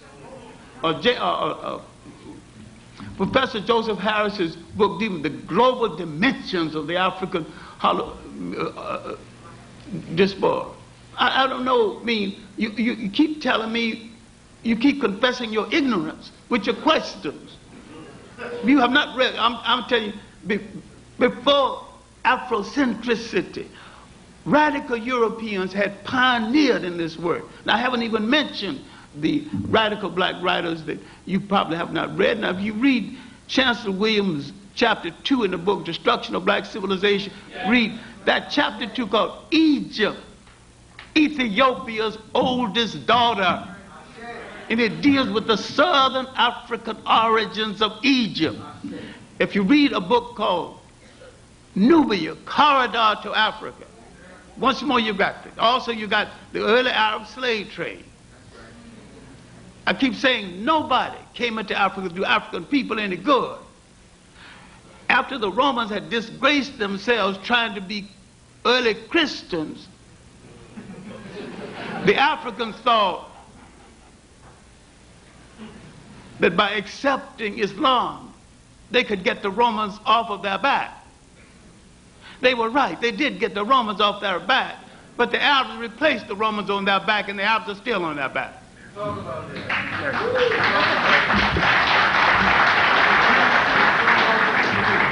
Speaking of book reading, I'm a little bit curious then. One book I have read is Civilization and Barbarism, in which a scholar that we've talked a little bit about has written that the 18th dynasty in Egypt, quote, colonized all the Aegean Sea and consequently brought the region of the world out of proto-history into the historical cycle of humanity by the introduction of writing, linear A and linear B. And I'm quite curious what Professor Bernal thinks of such a hypothesis. Clearly, linear A and linear B do not come from Egyptian hieroglyphics. It is an Aegean and an Anatolian script. On the other hand, there's no doubt that Egyptian relations with the Aegean intensified a great deal during the 18th dynasty, and we have documents and paintings representing what the Egyptians interpreted as people from the Aegean bringing tribute to Africa. We also have scholars like Professor Redford in Toronto who takes it for granted that there was regular correspondence between the court in Mycenae and the court in Thebes. And there's no doubt which was the more powerful state. There is archaeological evidence of contact at that time, but Greece was already literate in its own scripts of linear A and linear B. I was rather intrigued by Professor Rogers mentioning texts, Greek texts in the 16th century. I don't know what he's referring to there, that the linear B texts are 2 or 3 centuries later, but that's a side issue, I agree. Actually, it's not a side issue. I'm afraid that Chadwick and others have now updated the earliest linear B tablets. But I would like to come back to you for a second now that we're talking about the 18th dynasty, because as I'm sure you know, the funeral stele of Amenhotep has been used actually to make some claims by some scholars about Egyptian dominion at that time over the Aegean. But since you've mentioned Professor Klein, in fact, both Professor Klein and Professor O'Connor at the Institute of Fine Arts here in New York, I think have shown fairly clearly that this in fact is not the case. So this leads me to onto a point about source criticism, and I would like to raise this as a general point that one of the very curious things to us about Black Athena is that it does appear to us that the rules of the sociology of knowledge appear to apply to scholars of the 18th and 19th century, but not, for instance, to Herodotus or texts which seem to support Professor Bernal's point of view. And I'm wondering then what, since we're speaking of principles of selectivity, what then the principle of selectivity for the sociology of knowledge might be. The reasons why, I don't accept Herodotus uncritically. I think one should try and check Herodotus wherever possible, but I think one should also check the 19th and 20th century scholars thoroughly. The reasons why I, on the whole, incline to believe Herodotus more than the 19th century scholars, I outlined before. That is that Greeks were torn in their attitude towards Egypt and towards Southwest Asia. Herodotus' main purpose was to illustrate the constant struggle between Europe and Asia, between Greeks and others. And so, in a way, his description of Egypt as a source of great Greek culture goes against his ideological aim, and I find that more plausible than the 19th and the 20th century scholars who were profoundly influenced by Eurocentrism and by the triumphs of Europe in their own epoch to push Greece into Europe and away from the Mediterranean, and I feel that there was no countervailing force affecting the 19th and 20th century historians. And the power of racism and later anti-Semitism, I think, was extraordinarily effective. I think it's also important for the audience to realize that while it's true that Herodotus is a very interesting and intriguing source for Egyptian and other cultures' history in the Near East, Herodotus also tells us that there were flying snakes in Arabia. He also tells us that in the north of India that there were ants that were actually larger than foxes but smaller than dogs, which dug up gold for their Indian masters to be sent to the Persian Empire as a form of tribute. I think that these kinds of stories in Herodotus should caution us against using Herodotus at face value. I think that people should think in a common sense sort of way about Herodotus. Herodotus was a Greek who knew no Egyptian. When he went to Egypt and asked questions about Egyptian culture, he was unable to check any of the stories that were told to him about Egyptian culture. He could read no documents in Egyptian. If anyone in this room went to a country where they could not speak the language and they could not read any of the texts of that culture, would you necessarily believe everything that you were told about that culture? Sorry, would you believe the reports rather than what you were told? There are many Western travelers who have done that. Edgar Snow couldn't speak sufficient Chinese and certainly couldn't read Chinese, and yet he wrote very interesting reports about China. It is possible for an intelligent person with judgment living in the country and viewing it to get good views. But I agree that Herodotus makes many statements that offend our laws of natural history, and therefore they should be discounted immediately. On the other hand, the 19th century scholars believed in such things as races, racial essences, the bad effects of racial mixture. All these things are much more relevant to the study of relations between Egypt and Phoenicia and Greece than belief in medium-sized ants. These are the relevant issues, and these are fantasies that were held by the 19th and early 20th century scholars.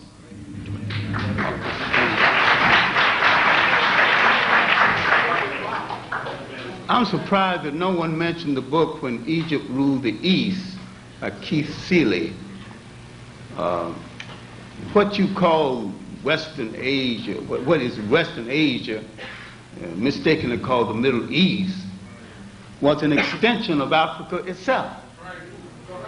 It was really Northeast Africa. And the people were interchangeable, and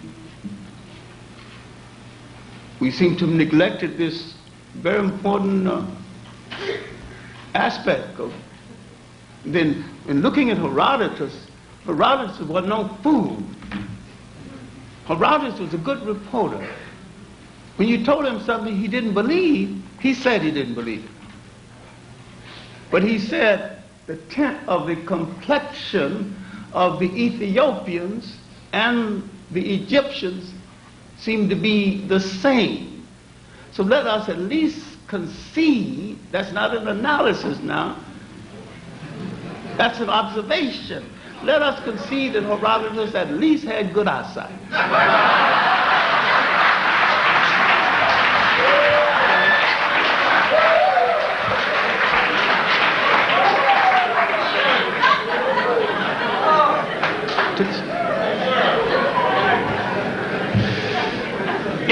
Is Professor Clarke claiming that Herodotus did go to Ethiopia?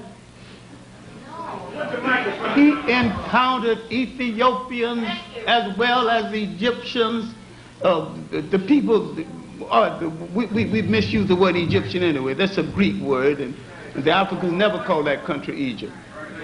But he encountered both. Then there were other writers. Count Varney's Runs of Empires and Lefkowitz work on the comparative study between the cultures of the upper and the lower Nile mean that you people keep telling me what you have not read. Well, one of the things that we did read and we did actually put in our volume was a very long and comprehensive essay by Frank Snowden of Howard University, who I'm afraid to say disagrees with you completely and cites many Greek writers and also Egyptian sources who make differences in their observations. Look, Frank Snowden, Skip Gates, appear, all these cop-outs running from black people and trying to get accepted by white people. We cannot be judged by these phonies. Now, you will not dare judge the Jewish people and their plight in Germany by the Juderon. These are the Jewish police who chose other Jews to go to the gas chamber. You will not judge the Jewish people by that, on that method. And you cannot judge us by cop-outs and runaways and professional white ass kissers.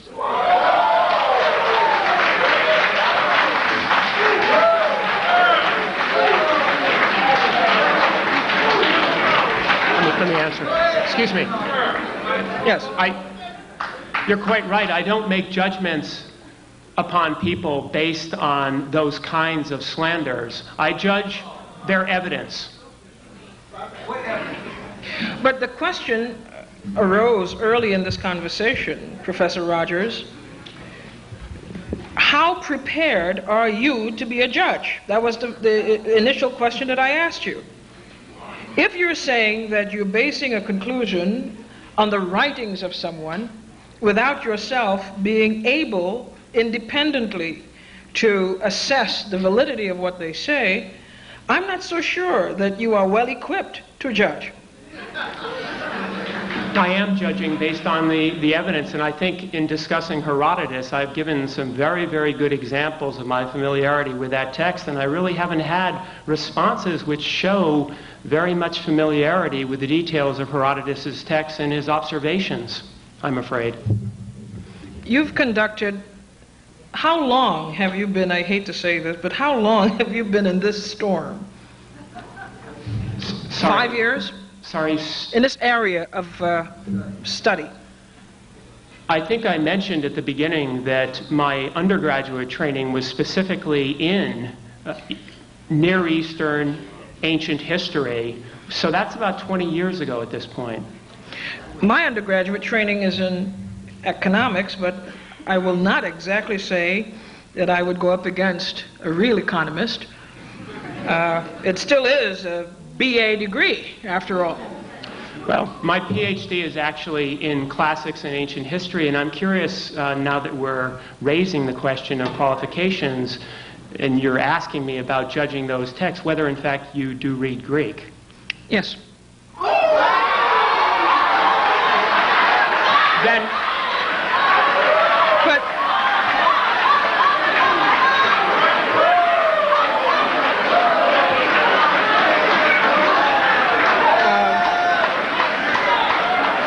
but I'm not at issue here tonight. I'm not at issue. Then perhaps you would like to tell me that when Herodotus uses the term melanchroes to describe Egyptians, what he means. I go back to my answer. I'm not here proclaiming to be an expert on Herodotus or any of the so-called Greek philosophers. But that's a Greek question. No, it's not a Greek question at all. It is a question that you ask an expert, and I am not here claiming to be an expert. I also, in case you would like to know, have a distinction in Latin, and I speak German and French and Spanish, and a distinction in English as well. So I'm somewhat literate.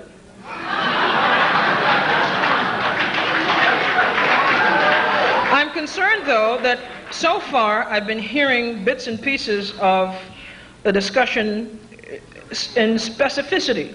You take fact A and you argue fact A, and you get a response based on fact A. I'm not so sure, though, that you have accomplished the major objective here tonight, which is to argue that bodies of work have no legitimacy. I would like you, in concluding, to at least get to that issue, that entire bodies of work have no legitimacy.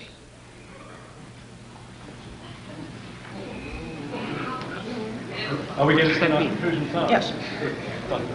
I don't know what's wrong. All right, the order would be as follows. We'll start with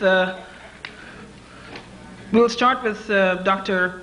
Rogers, and then we will go to Dr. Lefkowitz, to Dr. Bernal, to Dr. Clarke.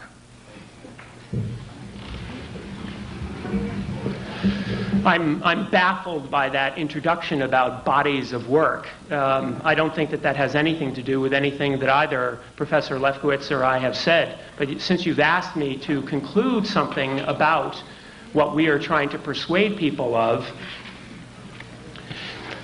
Well, what I would say is this, that excuse professors... me, hold on please. I just don't want you to conclude about something that was not asked. So I would like to document it from the book.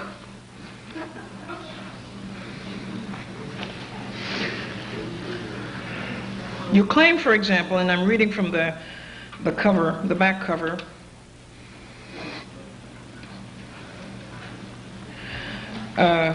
the contributors to this volume argue that Bernal's claims are exaggerated and in many cases unjustified.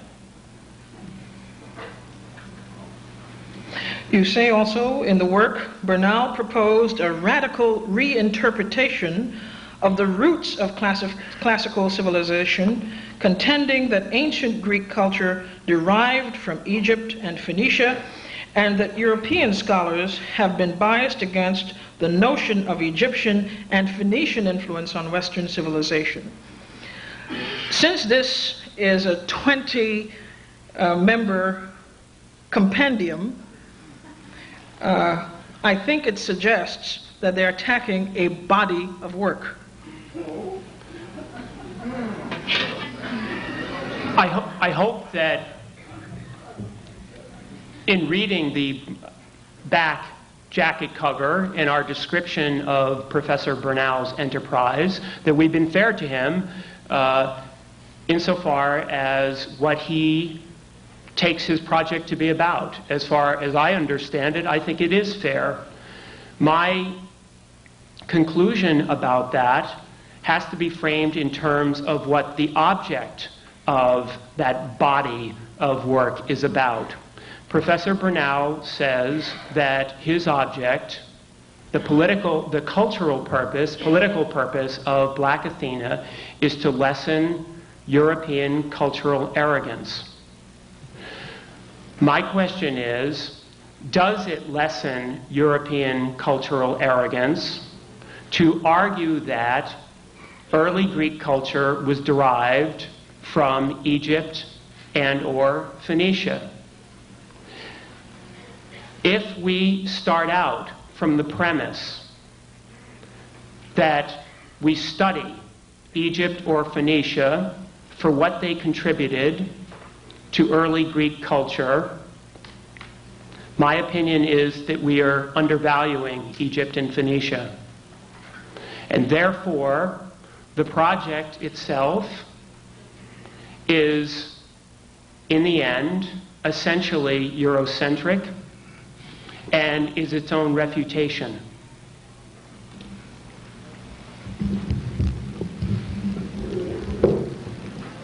I think one can agree with the project of lessening European cultural arrogance completely, and that we applaud all efforts to do so. What we are concerned with is trying to establish what historical evidence shows the influence of what on what.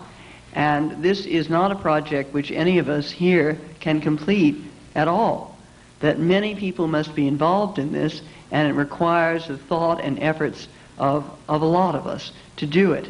We would like to think that it can be redone without rewriting history altogether, or without claiming that there has been a huge European cover-up of information. There is certainly true. You can claim that, but please remember, you must also show that it has been done.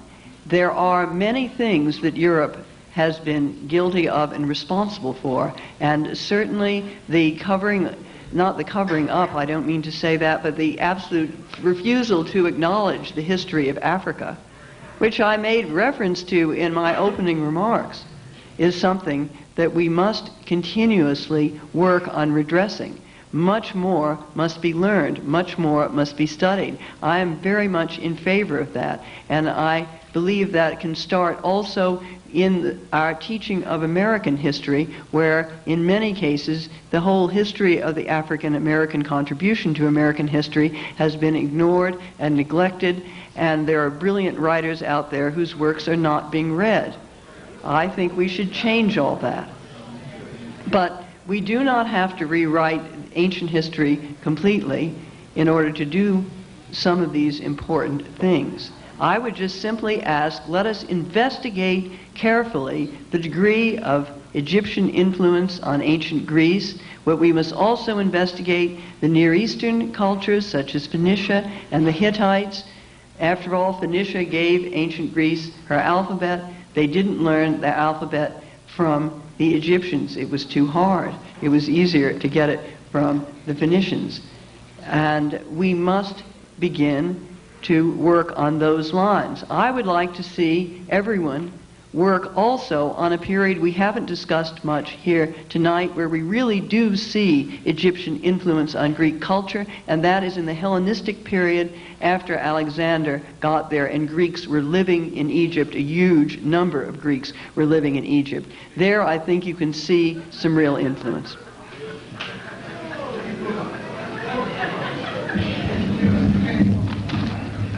This is now the third debate that we have had, and I'm very struck by what I see as a discrepancy between Mary Lefkowitz's speech and her writing. That in speech she is all sweetness and light and for open debate and openness in culture.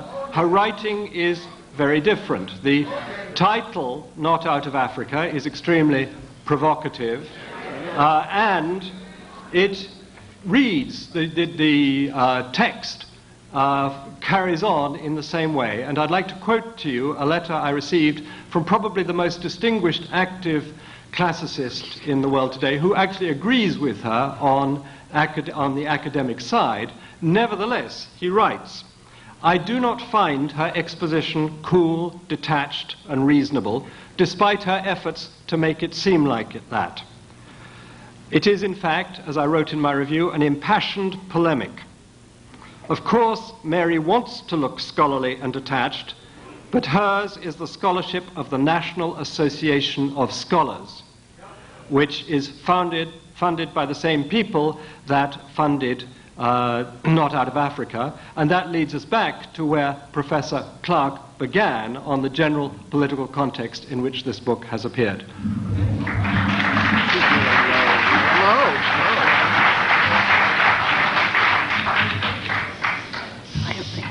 I will defend Professor Lefkowitz's innocence because she is a pawn in somebody else's game. As I said in the beginning, it is beyond the lack and dislike of Afrocentricity, which has not even developed enough to be called a discipline. It is a world war to prepare the mind to accept the re-enslavement of Africa, to remove from the mind of all people anything good that the African has done, and to ignore the fact that Europe set up Africa to fall apart by imposing on Africa, through miseducated Africans, a nation state. The nation state is un-African. The African thrived at his best in the territorial state. Many cultures, many languages, side by side, challenging each other, fertilizing each other. What you might call an empire. If you study the last 1,000 years before slavery, the development of independent states in the Western Sudan, Ghana, Mali, Sangay, destroyed by the invasion from North Africa by the Arabs attacking the North African Muslims, attacking the African Muslims, and destroying the great university of St. Corée and exiling its greatest scholar, Ahmed Baba, who admonished his students, believe in God and science. The Africans never separated God from science. The priest was scientists. The priest was the most knowledgeable person. That's why you had the concept of a priest God. Now, if they wipe this out of the mind of our children, and our children look at television and sound bites and think they were nothing but a nothing, when they re-enslave Africa, they're going to say, good Father. They're preparing us to accept it. They're preparing the world to accept the re-enslavement of African people all over the world. And I'm saying that Ms. Lefkowitz is a pawn in their game, in the tragic irony of it. She is the pawn in the game of people who turn their backs on her people and let them be killed by the millions.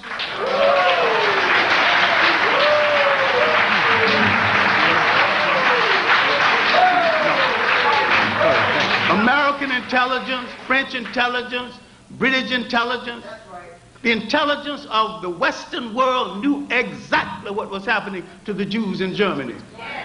We raised our voice against this in the old Harlem History Club, 1939 to the death of the leader in 1941. If you think that, if we get into the nonsense about black anti-Semitism, blacks have always had a sentimental attachment to the Jews. They actually believe the Bible. You know, we are the true believers. We out-Pope the Pope, we out-Muhammad Muhammad. But religion has always been a political thing to Europeans, and still is. And when it no longer serves them politically, they're going to discard it. They turn their backs and let this happen. Now they're creating a new game because Europe has spoiled Europe. They want to take some geography outside of Europe. They're saying the people they're going to take the geography from are unworthy. They can't rule themselves. Of course, they cannot rule themselves in artificial states set up by the Europeans. First place Africa has to do is to just get rid of these borders. Re-establish the borders along the old lines and integrate Africans into Africa.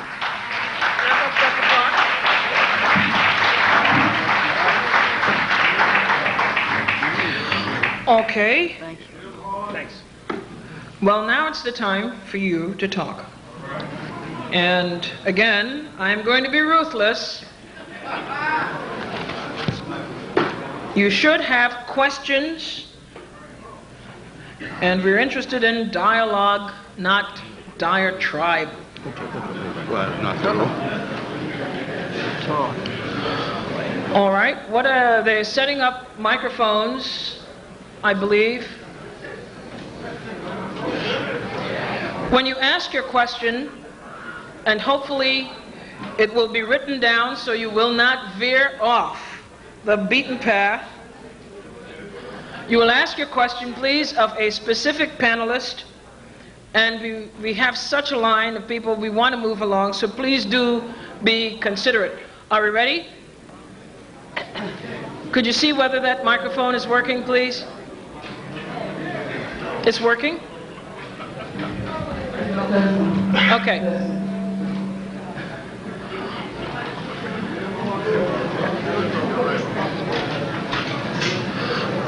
Okay, let's settle down, please, as we come into this segment. Okay, the first question, please. Good evening. I have a question for Dr. Henrik Lefkowitz. I just happen to be, I won't say which Grand Lodge, but I happen to be the junior warden of a Grand Lodge of Research, Lodge. And your statement in your book about masonry, I have to disagree with. And I'd like to know how much research you've done on masonry, which was a bastardized word given by Pythagoras. Masonry was not always known as masonry. It was called the study of the lost. Would you please identify the incorrect statement? No. Could you identify the incorrect statement that was made in her book? The statement in the book pertaining to the mystery system coming from the Abbey's book in the 18th century. The study of lux preceded what they call masonry. Pythagoras gave it that name. It's a Latin term, something medio coli. Just as Pythagoras gave the name gymnasium to schools of learning, that's what it was at that time. What they call lodges now, they call gymnasiums. You use the term about the Afrocentrism coming from Masonic Caribbean Lodge. That is a falsehood now. That is a total falsehood. Okay, Did you have any research in masonry? Did you do any research? I refer you to the section of my book which has the footnotes in it, and I would appreciate it if you feel these things are true, that you write me about it, and I'll respond. I have read your book. But is it? I read your book, and I have put in already, within 50 pages, 47 rebuttals to your book. When mine comes out, you will have it now.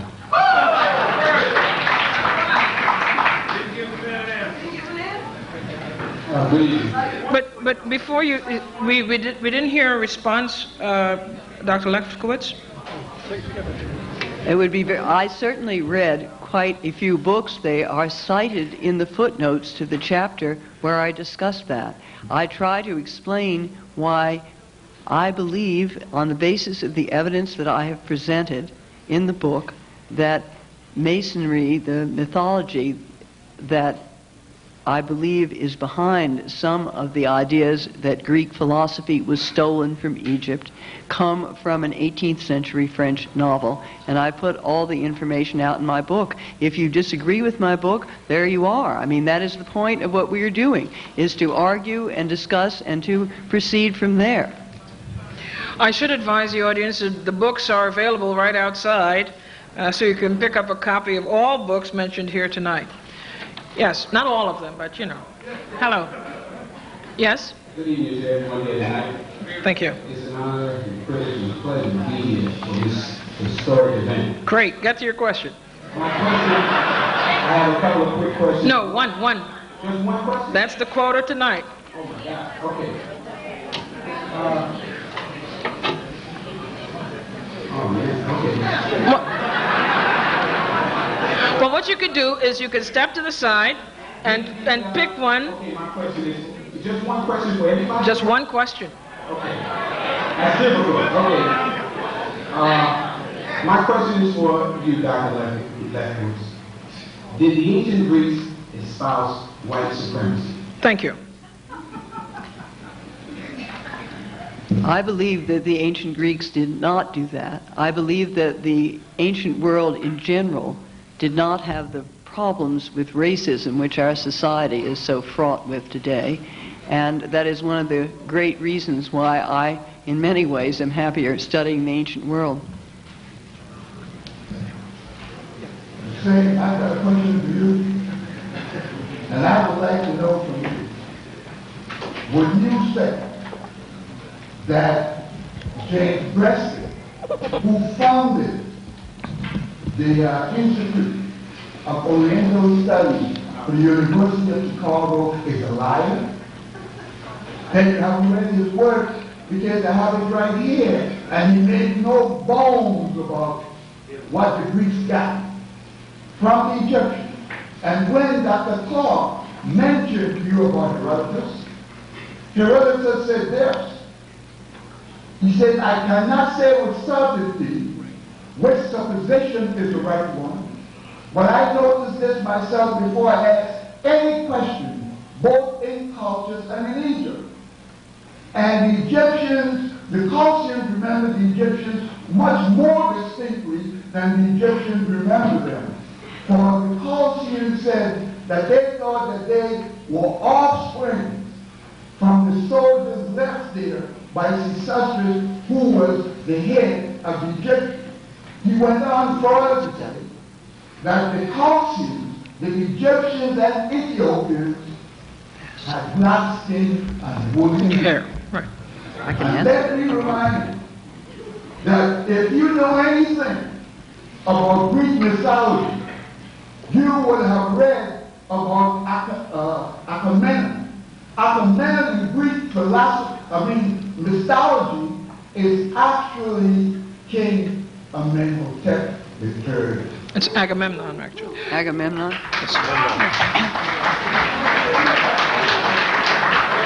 Again, I must insist, why impressive as it was, I must insist just the same on questions.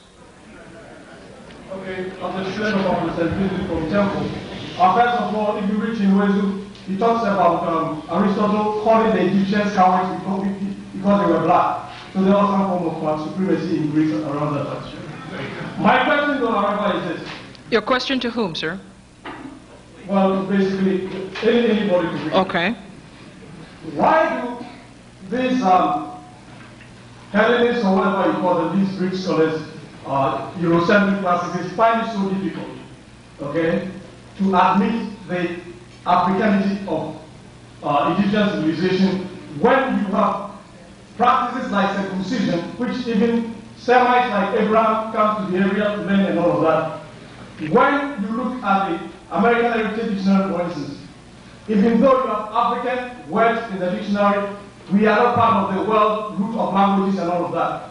How can you cut off a whole seminal culture and yet refuse to accept, you refuse to accept the contribution of African civilization to Mycenium or whatever, and yet you appropriate our languages and our cultures, even though linguistically we've been excluded from this language.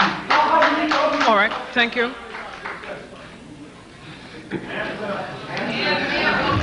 I don't think that anyone maintains that ancient Egypt wasn't part of the continent of Africa, so that's a sort of non-starter. Secondly, Order, please. I feel like Judge Ito. Secondly, linguistically, I don't think that anyone I know believes that ancient Greek, in its majority, is derived from the Afro-Asiatic language group. I think that the placement of Greek into the Indo-European language group sets it in a different context. I have no problem acknowledging Greece's debts to many different Near Eastern cultures. Doesn't bother me at all. Professor Clarke, would you like to respond? We're not analyzing the fact that at the time Greece and Rome was at their height, the majority of their own people were slaves, and that people who created the word democracy and popularized the word Christians were neither democratic or Christians then or now. And so we are following a myth they created far worse than any myth the Afrocentrics have created or accused to have been created. My criticism of Afrocentricity is its inadequacy. It hasn't gone far enough. Question, please. Yes, thank you for giving me this opportunity. Number one, I would like to say I think Mary is just here to sell a book. Well, we not. Question. It's to Mr. Burnett. And he made one remark in a previous debate that they had together that the Library of Alexandria was Greek created. I would like to know how did we come to that conclusion? Well, first of all, that it was built in a city, Alexandria, which was built by the Greek or Macedonian conquerors of Egypt, and the library was built in it. Now, what the precedents for the library is difficult. Perhaps Aristotle's collection of books in the Lyceum were precedent, but there were clearly Egyptian libraries per Ankh too. So the idea of a library, I think, is Egypto-Greek, but that library itself was clearly constructed after Aristotle's death and under the domination of Greeks. Anybody else? Anybody would like to respond? Professor Clarke? I think the whole concept of the library at Alexandria might be an often repeated myth, and it might not have existed at all. We have not found any foundation. Now, you can burn the building, but you can't burn the foundation because that's underground. Well, according to most information I know, the library, the books in the library consist of raping a lot of small libraries in Egypt. And so when they burned down the library, they burned and lost to the world information that will never be recovered. So I don't think the library was a service, although it is spoken of as a high point of Greek intellectual contribution. It was not. It was part of Greek imperialism, the raping of the small African libraries. He consolidated the books. Had he left them scattered in small libraries, we might still have access to them. But you put them in one place that got burned down, and the world can never recover that information. So I don't consider the library at Alexandria any compliment to African people or Greeks. One quick addition to that. The previous gentleman, or the gentleman before, raised the question of a gymnasium, and this question is really about a library. I quite agree with Professor Clarke that to think of it in terms of any notion of a modern library is fundamentally deceptive. At the time that we do have literary sources for what was in the library at Alexandria, most of that information talks about papyrus rolls. Furthermore, a gymnasium in that time period is not a modern gymnasium, but I think, as the gentleman was implying, was a cultural institution involved with education, military training, and a lot of other activities. So, thank you for your question. Hello. I have two questions, but I know I cannot ask two questions. So then don't state it. Just ask one. I'll ask one question in five. No.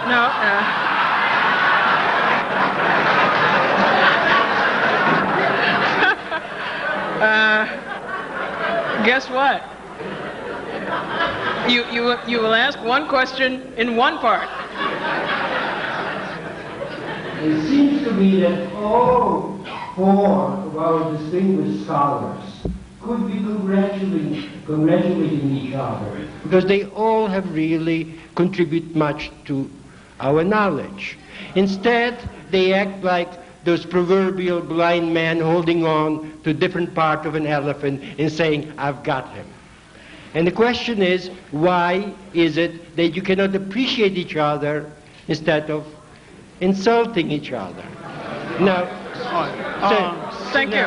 That's it. I can answer the question. No, there's no second. No, just a suggestion. Now, of course, what is behind, I suppose, is the political conflict. And what I want to ask is... No, but you're asking a second question. So you already asked your first question? Just indicate a direction. Did Professor Clarke or did not Professor Clarke state on WBAI, or when it's recorded, that African Americans cannot be friends of the Jews in the United States because they are too powerful here? I did not state that. All right. No, he said that I stated it? Yes. I've never stated it. I never stated it at all. I wanted to stay away from the Jewish question because everybody become a liar and a hypocrite when they're discussing it. They're dishonest. I want to also stay away from the Muslim question because everybody's dishonest when they discuss that. And I want to stay away from the fakery of Louis Farrakhan. Thank you. Thank you for your question. Next question, please. Okay. Hi. Yes, let's simmer down. Okay.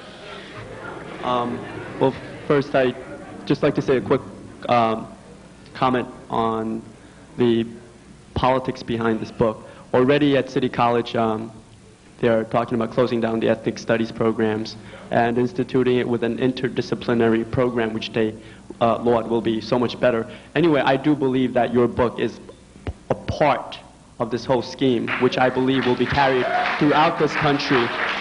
But anyway, that aside, I'd like to get onto my questions. I did flip through your book, and meaning flipping through, because I just found it very, for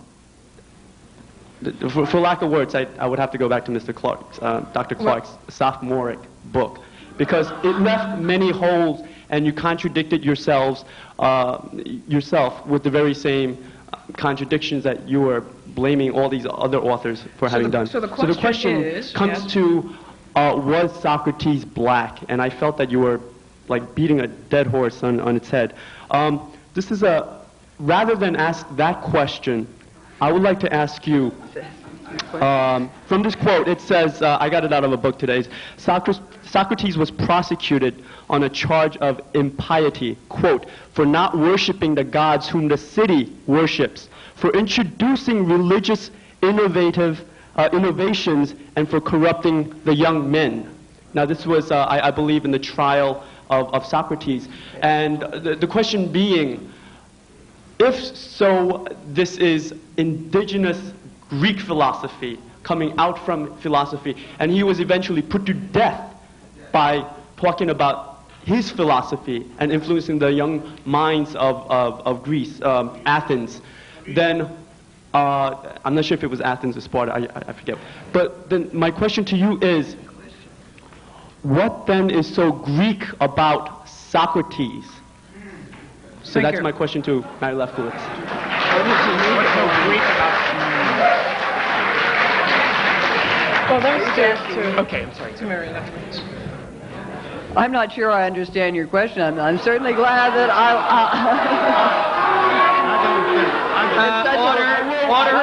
Order. What's so Greek about Socrates? Can I reiterate this again? No, I think you've asked several questions there. I'm sure glad you like my book so much. But let me just say that Socrates tells us himself that he never really left Athens except on military campaign, and he stayed within Greece. Now, introducing new gods, I think, was a reference to his own personal god, and that's why he was tried for impiety. People did not have their own personal gods. They had to believe in the gods the city believed in. It's a long story. There's a considerable bibliography on that if you're interested. I'm sure somebody at your university could tell you. As for my being part of a conspiracy to destroy all sorts of things, I am not part of any conspiracy at all. Dr. Clarke? Dr. Clarke is going to respond. I think we many times ask the right question the wrong way.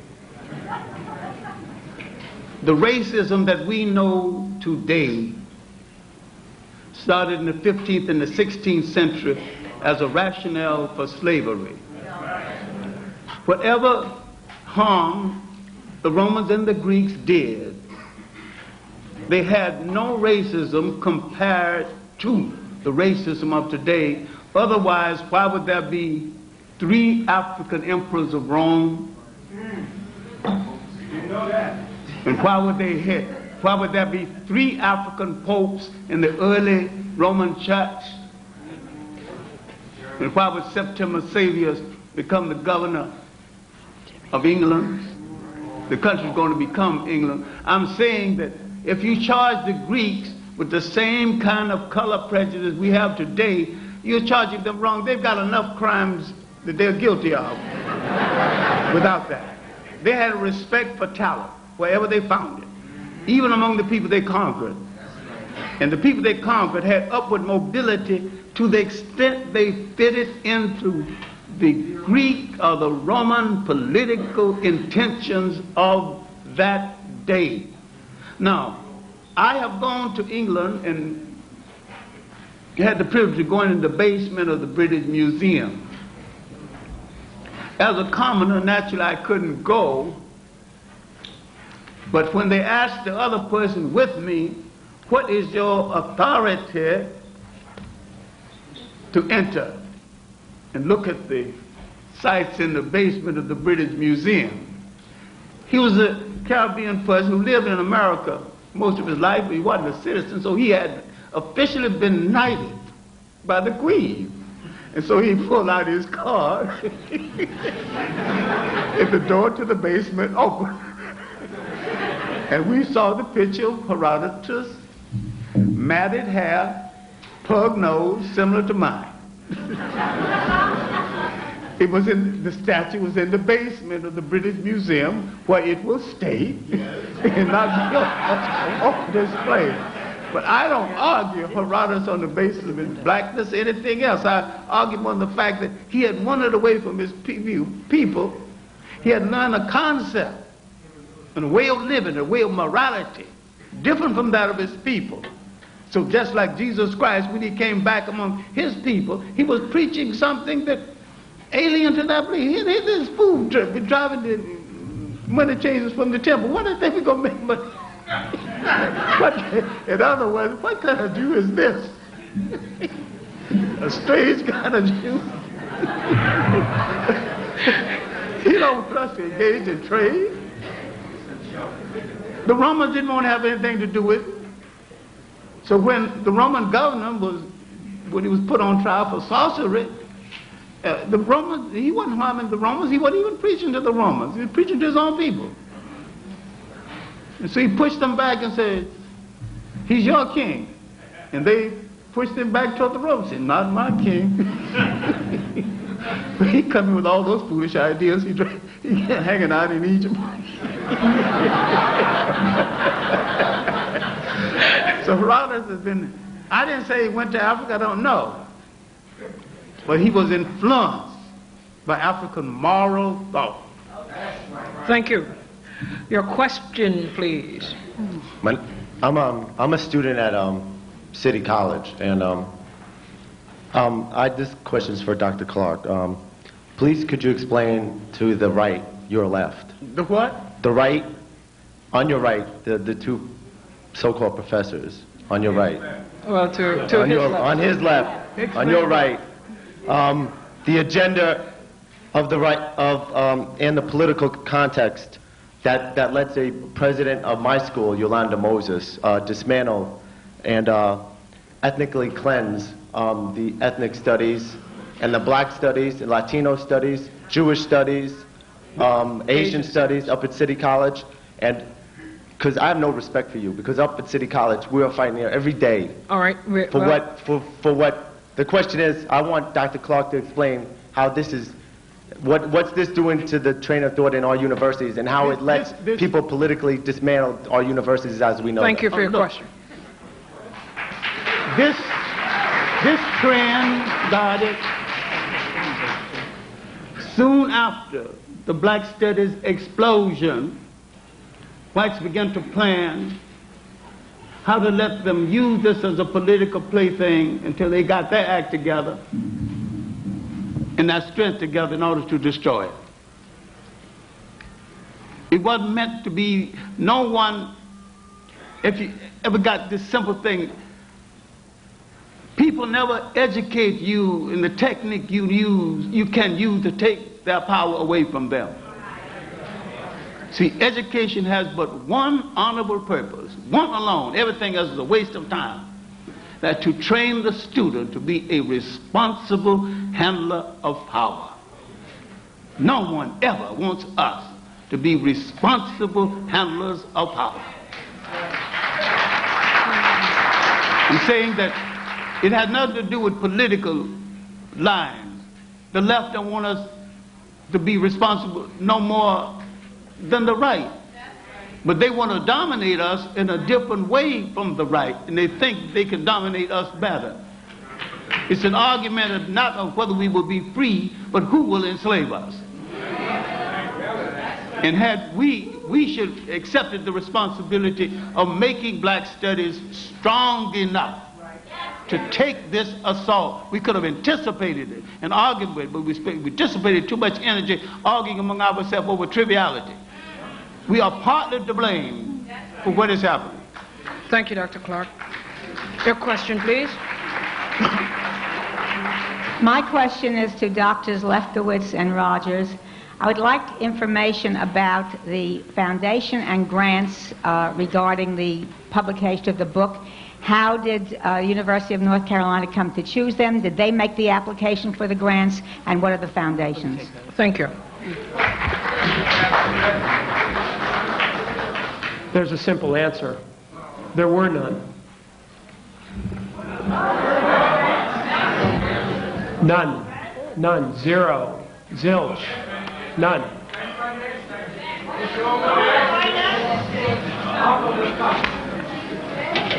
Okay. Except for a grant from Wellesley College. Wait. Now listen, you hear me.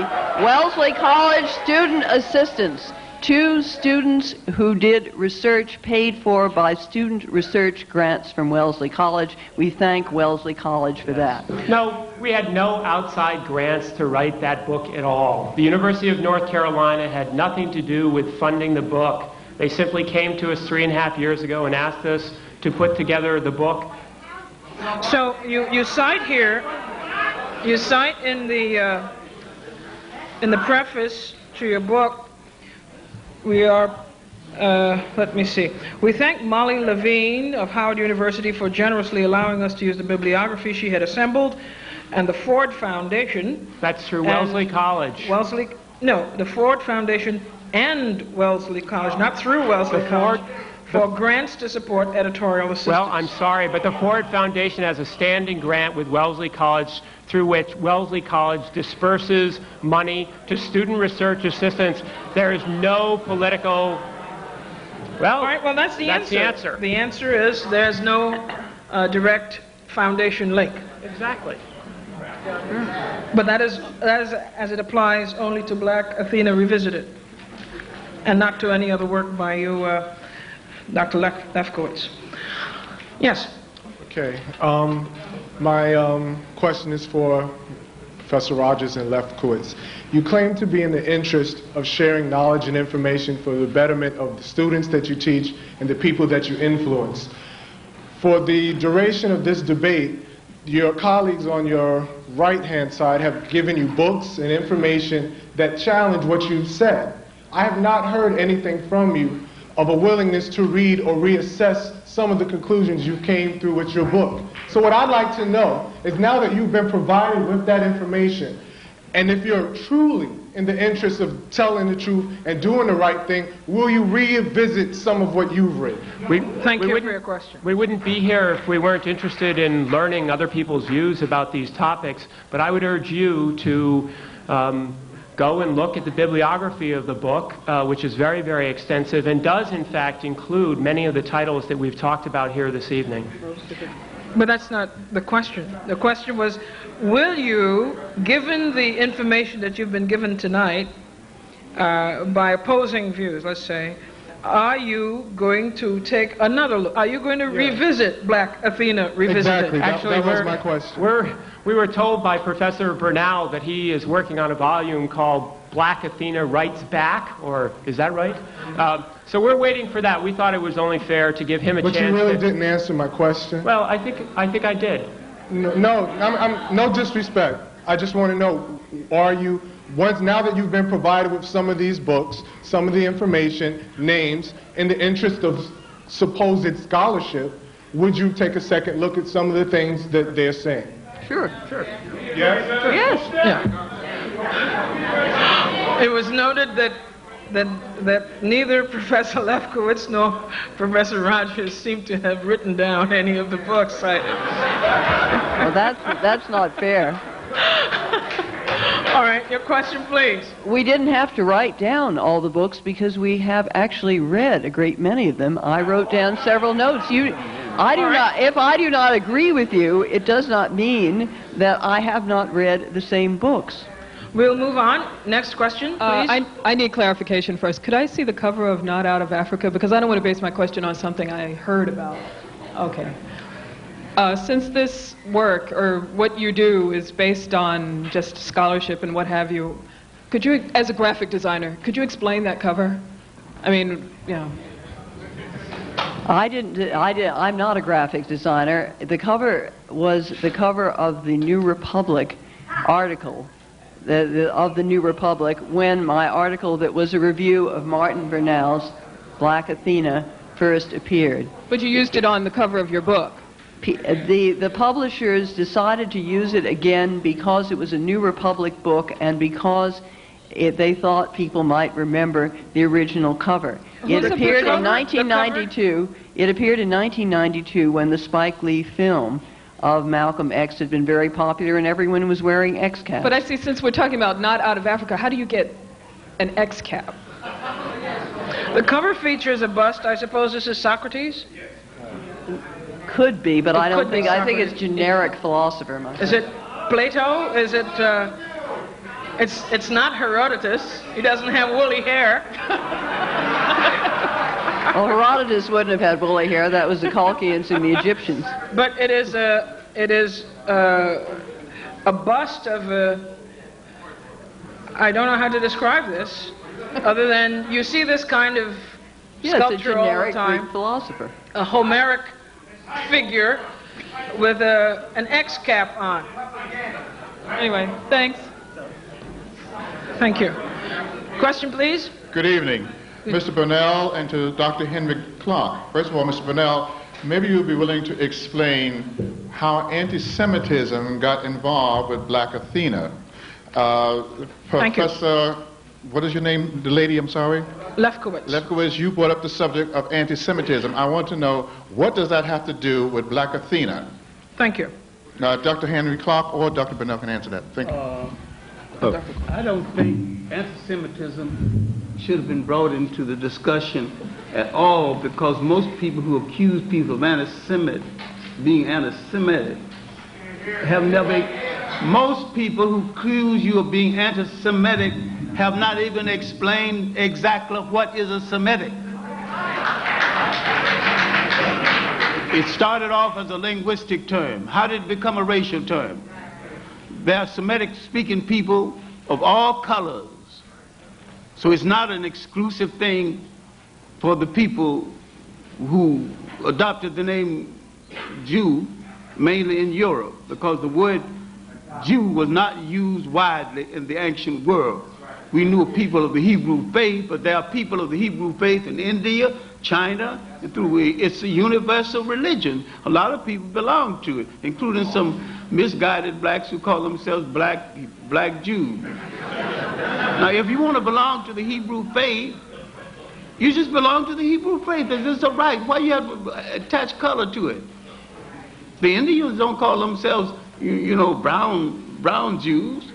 They just call themselves people who belong to the Hebrew faith. And when they went to Israel, they got the shock of their lives by being reduced to second-class citizenship. All right, can I come back? Yes. I think that Black Athena has become involved with anti-Semitism in two ways. That is, in my book, I do spend about half the text, or almost half the text, talking about Phoenician influences, that is, Semitic-speaking influences on Greece, and how anti-Semitism among European scholars in the late 19th and early 20th century affected the interpretation of those influences on Greece. So that has one big aspect, and I've been attacked for that by Tony Martin and some others for spending too much time on looking at Jewish or Semitic influences, not Jewish influences, Semitic influences. The other way in which it's become loosely attached to Black Athena is the way in which some, very few, of the people, the African Americans who are or who claim to be anti-Semitic, have liked Black Athena, but that I think is a much less important issue. I've been fighting anti-Semitism in my book, and this is something that I find extremely central. It may not be central to this audience, but it is very important to me and the way I wrote it. Yes. We share Professor Bernal's view that there were some scholars in 18th and 19th century Europe who, for reasons of anti-Semitism, sought to exclude all kinds of people speaking Semitic languages from the story of the origins of Greek culture. Thank you. Your question, please. Yes, just to elaborate a little bit on the word Semite, you'll check the encyclopedia. It specifically states Afro-Asiatic, stretching all the way from West Africa into the eastern part of Africa, with a total of approximately 300 million people. Now, what I'd like to know is, first off, let me just read something here for you. And this comes out of Aristotle, okay? It comes out of Aristotle. We're talking about philosophy, but one question, and quickly, please. Yeah, quickly. The military class and the farming class should be separate. Even today, this is still the case in Egypt, as it is in Crete.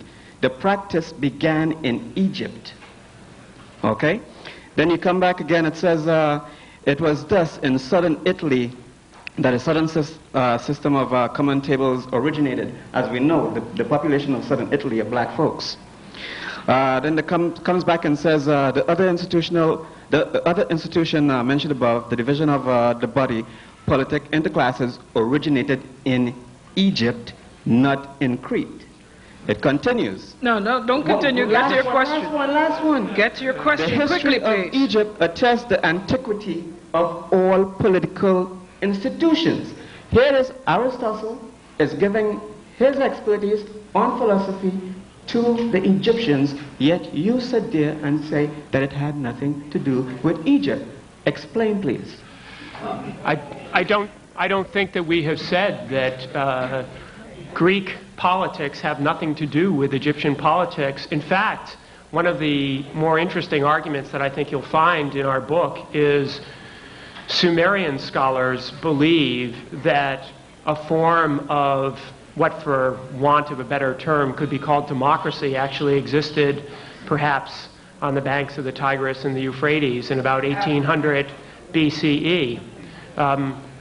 I didn't quite understand the comment about the encyclopedia definition of Semitic, but I think I agree completely with Professor Clarke that Semitic is not a racial term. It is not a term even of culture. In principle, it should be a linguistic term. Can I come back briefly? Yes. I think one of the reasons why the title of my book is The Afro-Asiatic Roots is because Afro-Asiatic is a super family which includes both ancient Egyptian and Semitic and many other African languages like the Chadic group and Hausa and all the rest of it. And it was one of the reasons why I wanted to be able to include both the Semitic and the Egyptian linguistic and other influences on Greece. So that, I think, is important. Now, yeah, okay, come back. Thank you. Your question, please. Hotep, Dr. Clarke, may I speak? Yes, go ahead, please. Thank you, sir. We at Temple University, the African American Studies Department, are taking serious Dr. Clarke's question. We're going to be issuing, within 2 months, a comprehensive document that goes back thousands of years that includes scholars from every part of the African world, including Dr. John Henrik Clarke, Fan Fanon, everyone from Hotep. So this will be coming out within 2 months. So this will answer a lot of the questions that are being raised today. So we're taking a scholarship serious. Now what I'm going to do, the question is to those two professors from Wesley. I find the book very disingenuous. I found one of the person that you mentioned in real inspirational in the book, Dr. Ben, our beloved Dr. Ben Jackahannon. And I've known him for over 22 years. Your question, please. And Dr. Ben, in his 22 years of being a chematologist, had never said one time that he was an Afrocentrist. I mean, why did you say that Dr. Ben speaking at Wesley College was one of the reasons that you picked up on this project to make the Afrocentric project disingenuous? Thank Dr. Ben has never said he is Afrocentric. Not one time in the 22 years I've known him, and I know other people that known him, like Dr. Jefferson, and he had probably more years than that. So what is this? Is this poor scholarship, or this just an attempt to continue the attack on Africa? Why do you find Africa All right, so thank difficult? you. Thank you very much. Let me answer about the library. A library of what? I was simply talking about an incident at Wellesley when Dr. Ben Yochanan talked about the library at Alexandria and claimed that Aristotle had stolen his works from it. Perhaps the term Afrocentrism has become too widely generalized. We all are been discussing tonight a great many ways in which it's been used and misused. Professor Asante at Temple, as you of course know very well, believes, and I think this is quite true, that he has invented that term, but like all things that one invents, it gets out of hand. So that's my answer. I believe you're right that Dr. Ben refers to himself as a chematologist. So when George Will, in his review of your book, cited Dr. Ben and this incident in 1993, when he was at Wellesley College, did you correct George Will? I don't get much of a chance to correct reviews of your book until after they're written. But it's sent out as part of your promotional package. Well, I don't send out my promotional package, but I'm not responsible for what George Will writes. I mean, you're making me responsible for absolutely everything in the whole world. It's very interesting. I wish I had this power. What do I do with it? Wow. George Will made the point that the questioner made, basically ascribing to Dr. Ben Yochanan this Afrocentric label, and since the article is disseminated to the public and to people like me in media as part of a promotional package for your book, I would imagine that had you had serious differences of opinion with George Will, a conservative writer, about this particular label or association with Dr. Yochanan, you may have either withdrawn that piece of literature from your publicity package, or you may have written directly to Mr. Will and corrected him. I don't quite see why George Will shouldn't use the language that he wishes to use and be responsible for it himself. That is his prerogative and his problem. You're trying to and you don't mind inaccurate information being associated with your book? A great deal of inaccurate information about my book has been associated with it tonight. Okay, you made it clear. Hello, you're on the I almost said you're on the air. Your question is next. I'm sorry. That's okay. This is a simple question, and this is for all the panelists. Is the country of Egypt, do you believe Egypt is a part of Africa? And if not, can you explain why? And can we start from here and go across? I think there's unanimous agreement that Egypt is part of Africa. I'll answer the question with a question. Have you ever seen a complete map of Africa? The microphone. If you see a complete map of Africa, Egypt is focused, then imagine a woman's body. Oh, yeah. Egypt is the culture womb of that body. Although its original population came from the south, and there's so many documents to prove this, it's not even an arguable point. If Egypt gave birth to a civilization, the impregnation started in the south. And Egypt became the beneficiary of the largest gathering of technology, of technicians in history. Because the Nile Valley stretches 4,000 miles into the body of Africa. When Egypt discovered massive agriculture, she could feed a lot of people, she could house a lot of people. And people with mixtures of gods and beliefs brought it all together into one powerful belief. Egypt was the culmination of several African civilizations, and not just Egypt alone. one of the main reasons the European can't leave it alone, because he did not create it. Why would he come from Europe during the latter part of the Ice Age and create something in Egypt and go back and live under the Ice Age 2,000 years before he built a European shoe? Come on, let's be real now. Let's be real. Why are they so generous to other people when they're not generous to themselves? Europe under feudalism was Europe under slavery, whites enslaving whites. And you study the condition of the European woman during feudalism. Thank you. She never had any rights, but so fit to. Dr. Bernal? Of course it's part of Africa, and I don't think anybody on this panel would disagree with that. All right, I just thought I would read this because some of you may think I was making it up. It's from Newsweek magazine from February the 19th, 1996. It's George Will writing in Newsweek titled The Last Word, and the headline is Intellectual Segregation. Afrocentrism's many myths constitute condescension, he says, George Will of all people, toward African Americans. It begins, in 1993, Dr. Yosef A. Ben Yochanan, who was advertised as, quote, a distinguished Egyptologist, unquote, although he is not a scholar of Egyptian language or civilization, delivered the Martin Luther King Memorial Lecture at Wellesley College. Unfortunately for him and for other Afrocentrists, and that is quoted, and fortunately for the rest of us, Mary Lefkowitz, a scholar of antiquity, teaches there and attended the lecture. So my question still stands. If this is going out as part of your package, this was faxed to me by your publicist today, and I thought that if you disagreed strongly with Mr. Will's characterization, then you would instruct your publicity department to not send this literature out. Next question. Could I answer that?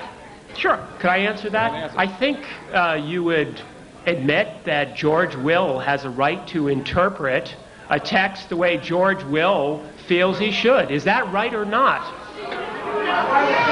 The point is, I'm not disputing what George Will chooses to interpret or not interpret as an Afrocentrist. My question was, why endorse his view by incorporating what you now say you disagree with in your package for publicity? I think it's a self-answered question. Yes. I disagree. I'm sure you do. Yes. My question is, hello? Yes. My question is to Dr. Clarke, and I'm wondering if, people's work like Mary Lefkowitz and others are going to be used as a kind of an attack dog to resurrect things like 3/5 of a man, penal slavery, and global corporate terrorism. What do you think? It's a part of the concerted effort, and the effort is international, and it is part of the world war to prepare the mind of people to accept the re-enslavement of Africa. And the irony and the tragedy, Professor Lefkowitz, is that the same people who are going to re-enslave Africa in the morning might turn on her people in the evening. I have no doubt. Thank you very much. I would like also to augment what I just read from George Will, from Dr. Lefkowitz's own book, Not Out of Africa, How Afrocentrism Became an Excuse to Teach Mythist History. You said tonight that you didn't agree that Dr. Ben Yochanan was an Afrocentrist, but you write in your introduction, you said... I didn't say that. Well, let me read what you said. You can read what I said. I can read what I said. Normally, if one has a question about a text that another instructor is using, one simply asks why he or she is using that book. But since this conventional line of inquiry was closed to me, I had to wait until I could raise my questions in a more public context. That opportunity came in February 1993, when Dr. Yosef A. Ben Yochanan was invited to give Wellesley's Martin Luther King Jr. Memorial Lecture. You've just heard the exact words in George Will's column. Posters described Dr. Ben Yochanan as, quote, a distinguished Egyptologist, unquote, and indeed that is how he was introduced by the then president of Wellesley College. But I knew from my research in Afrocentric literature that he was not what scholars would ordinarily describe as an Egyptologist, that is, a scholar of Egyptian language and civilization. Rather, he was an extreme Afrocentrist, author of many books describing how Greek civilization was stolen from Africa, how Aristotle robbed the Library of Alexandria, and how the true Jews are Africans like himself. Now, it's almost verbatim what George Will wrote, and it was just there, he said so what didn't you disagree with Dr. Ben Yochanan? What label would you now agree that he is? Dr. Lefkowitz. Well, I think you are trying to make me say what I didn't say. I never said that. You read what I said. That's what I stand by. I use, maybe you don't agree with the way I use the term Afrocentrism. You think it's wrong. You maybe, no, I'm not. All right, let's leave it right there for the moment so you may cogitate upon that. Yes. You can read what I write and you can judge me, and you are judging me, so go right ahead, be my guest. I should mention that all the books that are available tonight, and we'll have this last question, African Origin of Civilization, Black Athena, Volume 2, Black Athena Revisited, Dr. Lefkowitz's and Dr. Rogers' book, available, Civilization or Barbarism, Rape of Paradise, also by Jan Carew, all available outside. Yes, your question, please. Good evening, Dr. Lefkowitz, and thank you for attending. You had urged us earlier not to rush in the rewriting of history.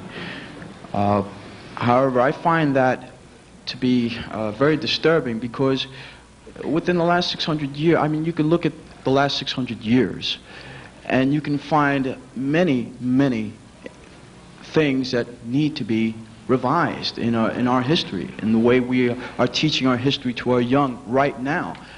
If you don't see that, okay, let me ask you, what would you change? What would you revise within the last 600 years of our history that is being taught now, all right, to our children, all right? That we have to come in, when our children come home every day and, you know, we see what they're being taught about Columbus. They're still calling natives Indians, all right? Your question. What would you change? And how soon would you think would be, I mean, what is quick enough for you? I mean, you know, should we take 10 years to change these things? Thank you.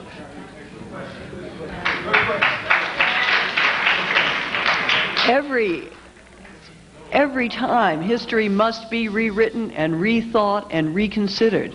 And in the light of the progress, if there has been any progress, I think there has, then we can rewrite every history. But we do not rewrite the basic facts of history, which are things very simple. Let me just tell you things you have to stick by. In writing the history of the Civil War in this country, either you have to say Lee surrendered to Grant or Grant surrendered to Lee. Both didn't happen. So that's the kind of thing I'm talking about.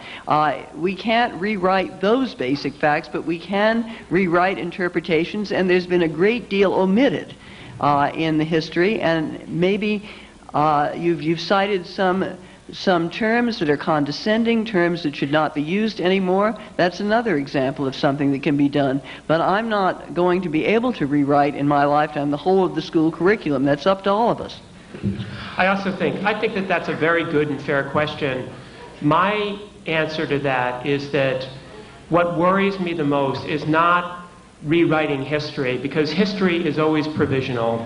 We try, as human beings, with the evidence that we have, to build up a picture which, in the best circumstances, is as accurate and as true to the evidence as we can find it.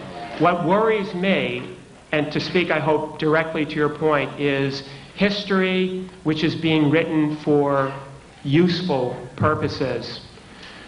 What worries me about that is that when you say useful, what is useful to one person may lead to very significant problems for someone else. And in the 1930s and in the early 1940s, there were groups of people in Italy and in Germany who wrote useful histories about minority groups.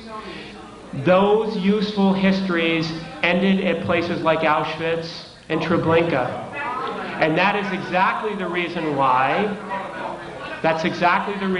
Excuse me, please, we must have some order. The standard for our revisions has to be, I believe, accuracy and truth as far as we can establish it, based on probability, since history is not an exact science. Dr. Clarke?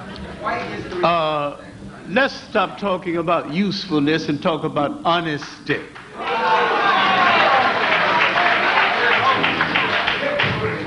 Let's talk about the making of the United States, the design of this country. That it was designed as a haven for free white Protestant males, middle class and up, those who agreed with the prevailing political status quo and who own property. Everybody else in this country who think this country was designed for them are telling themselves a lie. The Jews were out of it, the Catholics were out of it, the Quakers were out of it. Now look at who's held power in this nation. Only one non-Protestant president. And how long did they last before they killed him? When they said liberty and justice for all, that's the all they were talking about. The other people think they were talking about them. The country have not betrayed any promise to you, had even made any promise to you. What even talking about you in the first place? Let's tell the real truth about all the founding fathers being slaveholders. Let's read the letters George Washington wrote when he wanted some special molasses from the Caribbeans, and he offered to send one trained nigger as payment for the molasses. Let's not take George Washington out of history, but let's put the blacks in history along with him.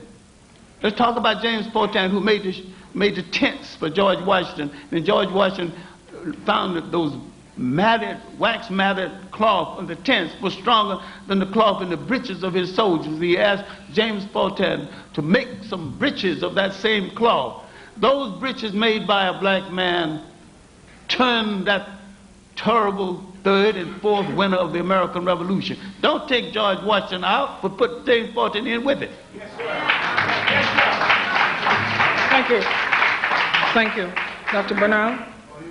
Is this a response to a question? If you want to just add something, if you had a chance. Are we still going on with the questions? No, questions are done. The questions are done? Yes. Okay. Well, I think this has been, there's been some intellectual blood spilt, but I find it very interesting. But I'd like to end on a note that Mary Lefkowitz raises in her book, a point raised many times by Arthur J. Schlesinger, Jr., that Afrocentrist history is purely an attempt to promote group self-esteem, whereas history, and I'm quoting, should consist of dispassionate analysis, judgment, and perspective.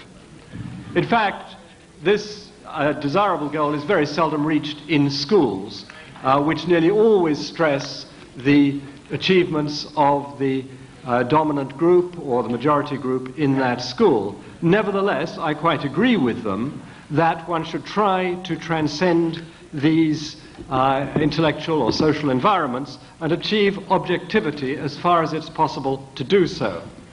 However, classics, based as it is in what I call the Aryan model, with its insistence on a European and pure Greece, is an extreme example of feel-good scholarship for Europeans. Well, that brings us to the end of this meeting. I want you to give yourselves a hand for hanging in here. And our panelists a hand also for coming. And on behalf of WBAI, I want to thank you all for coming and keep listening to your favorite station, which is WBAI 99.5 FM. Thank you and good night.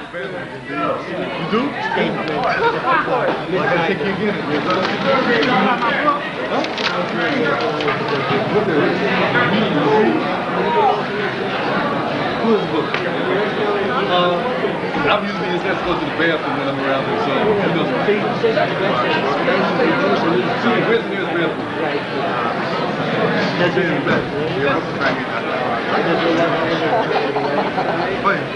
There's so many. No.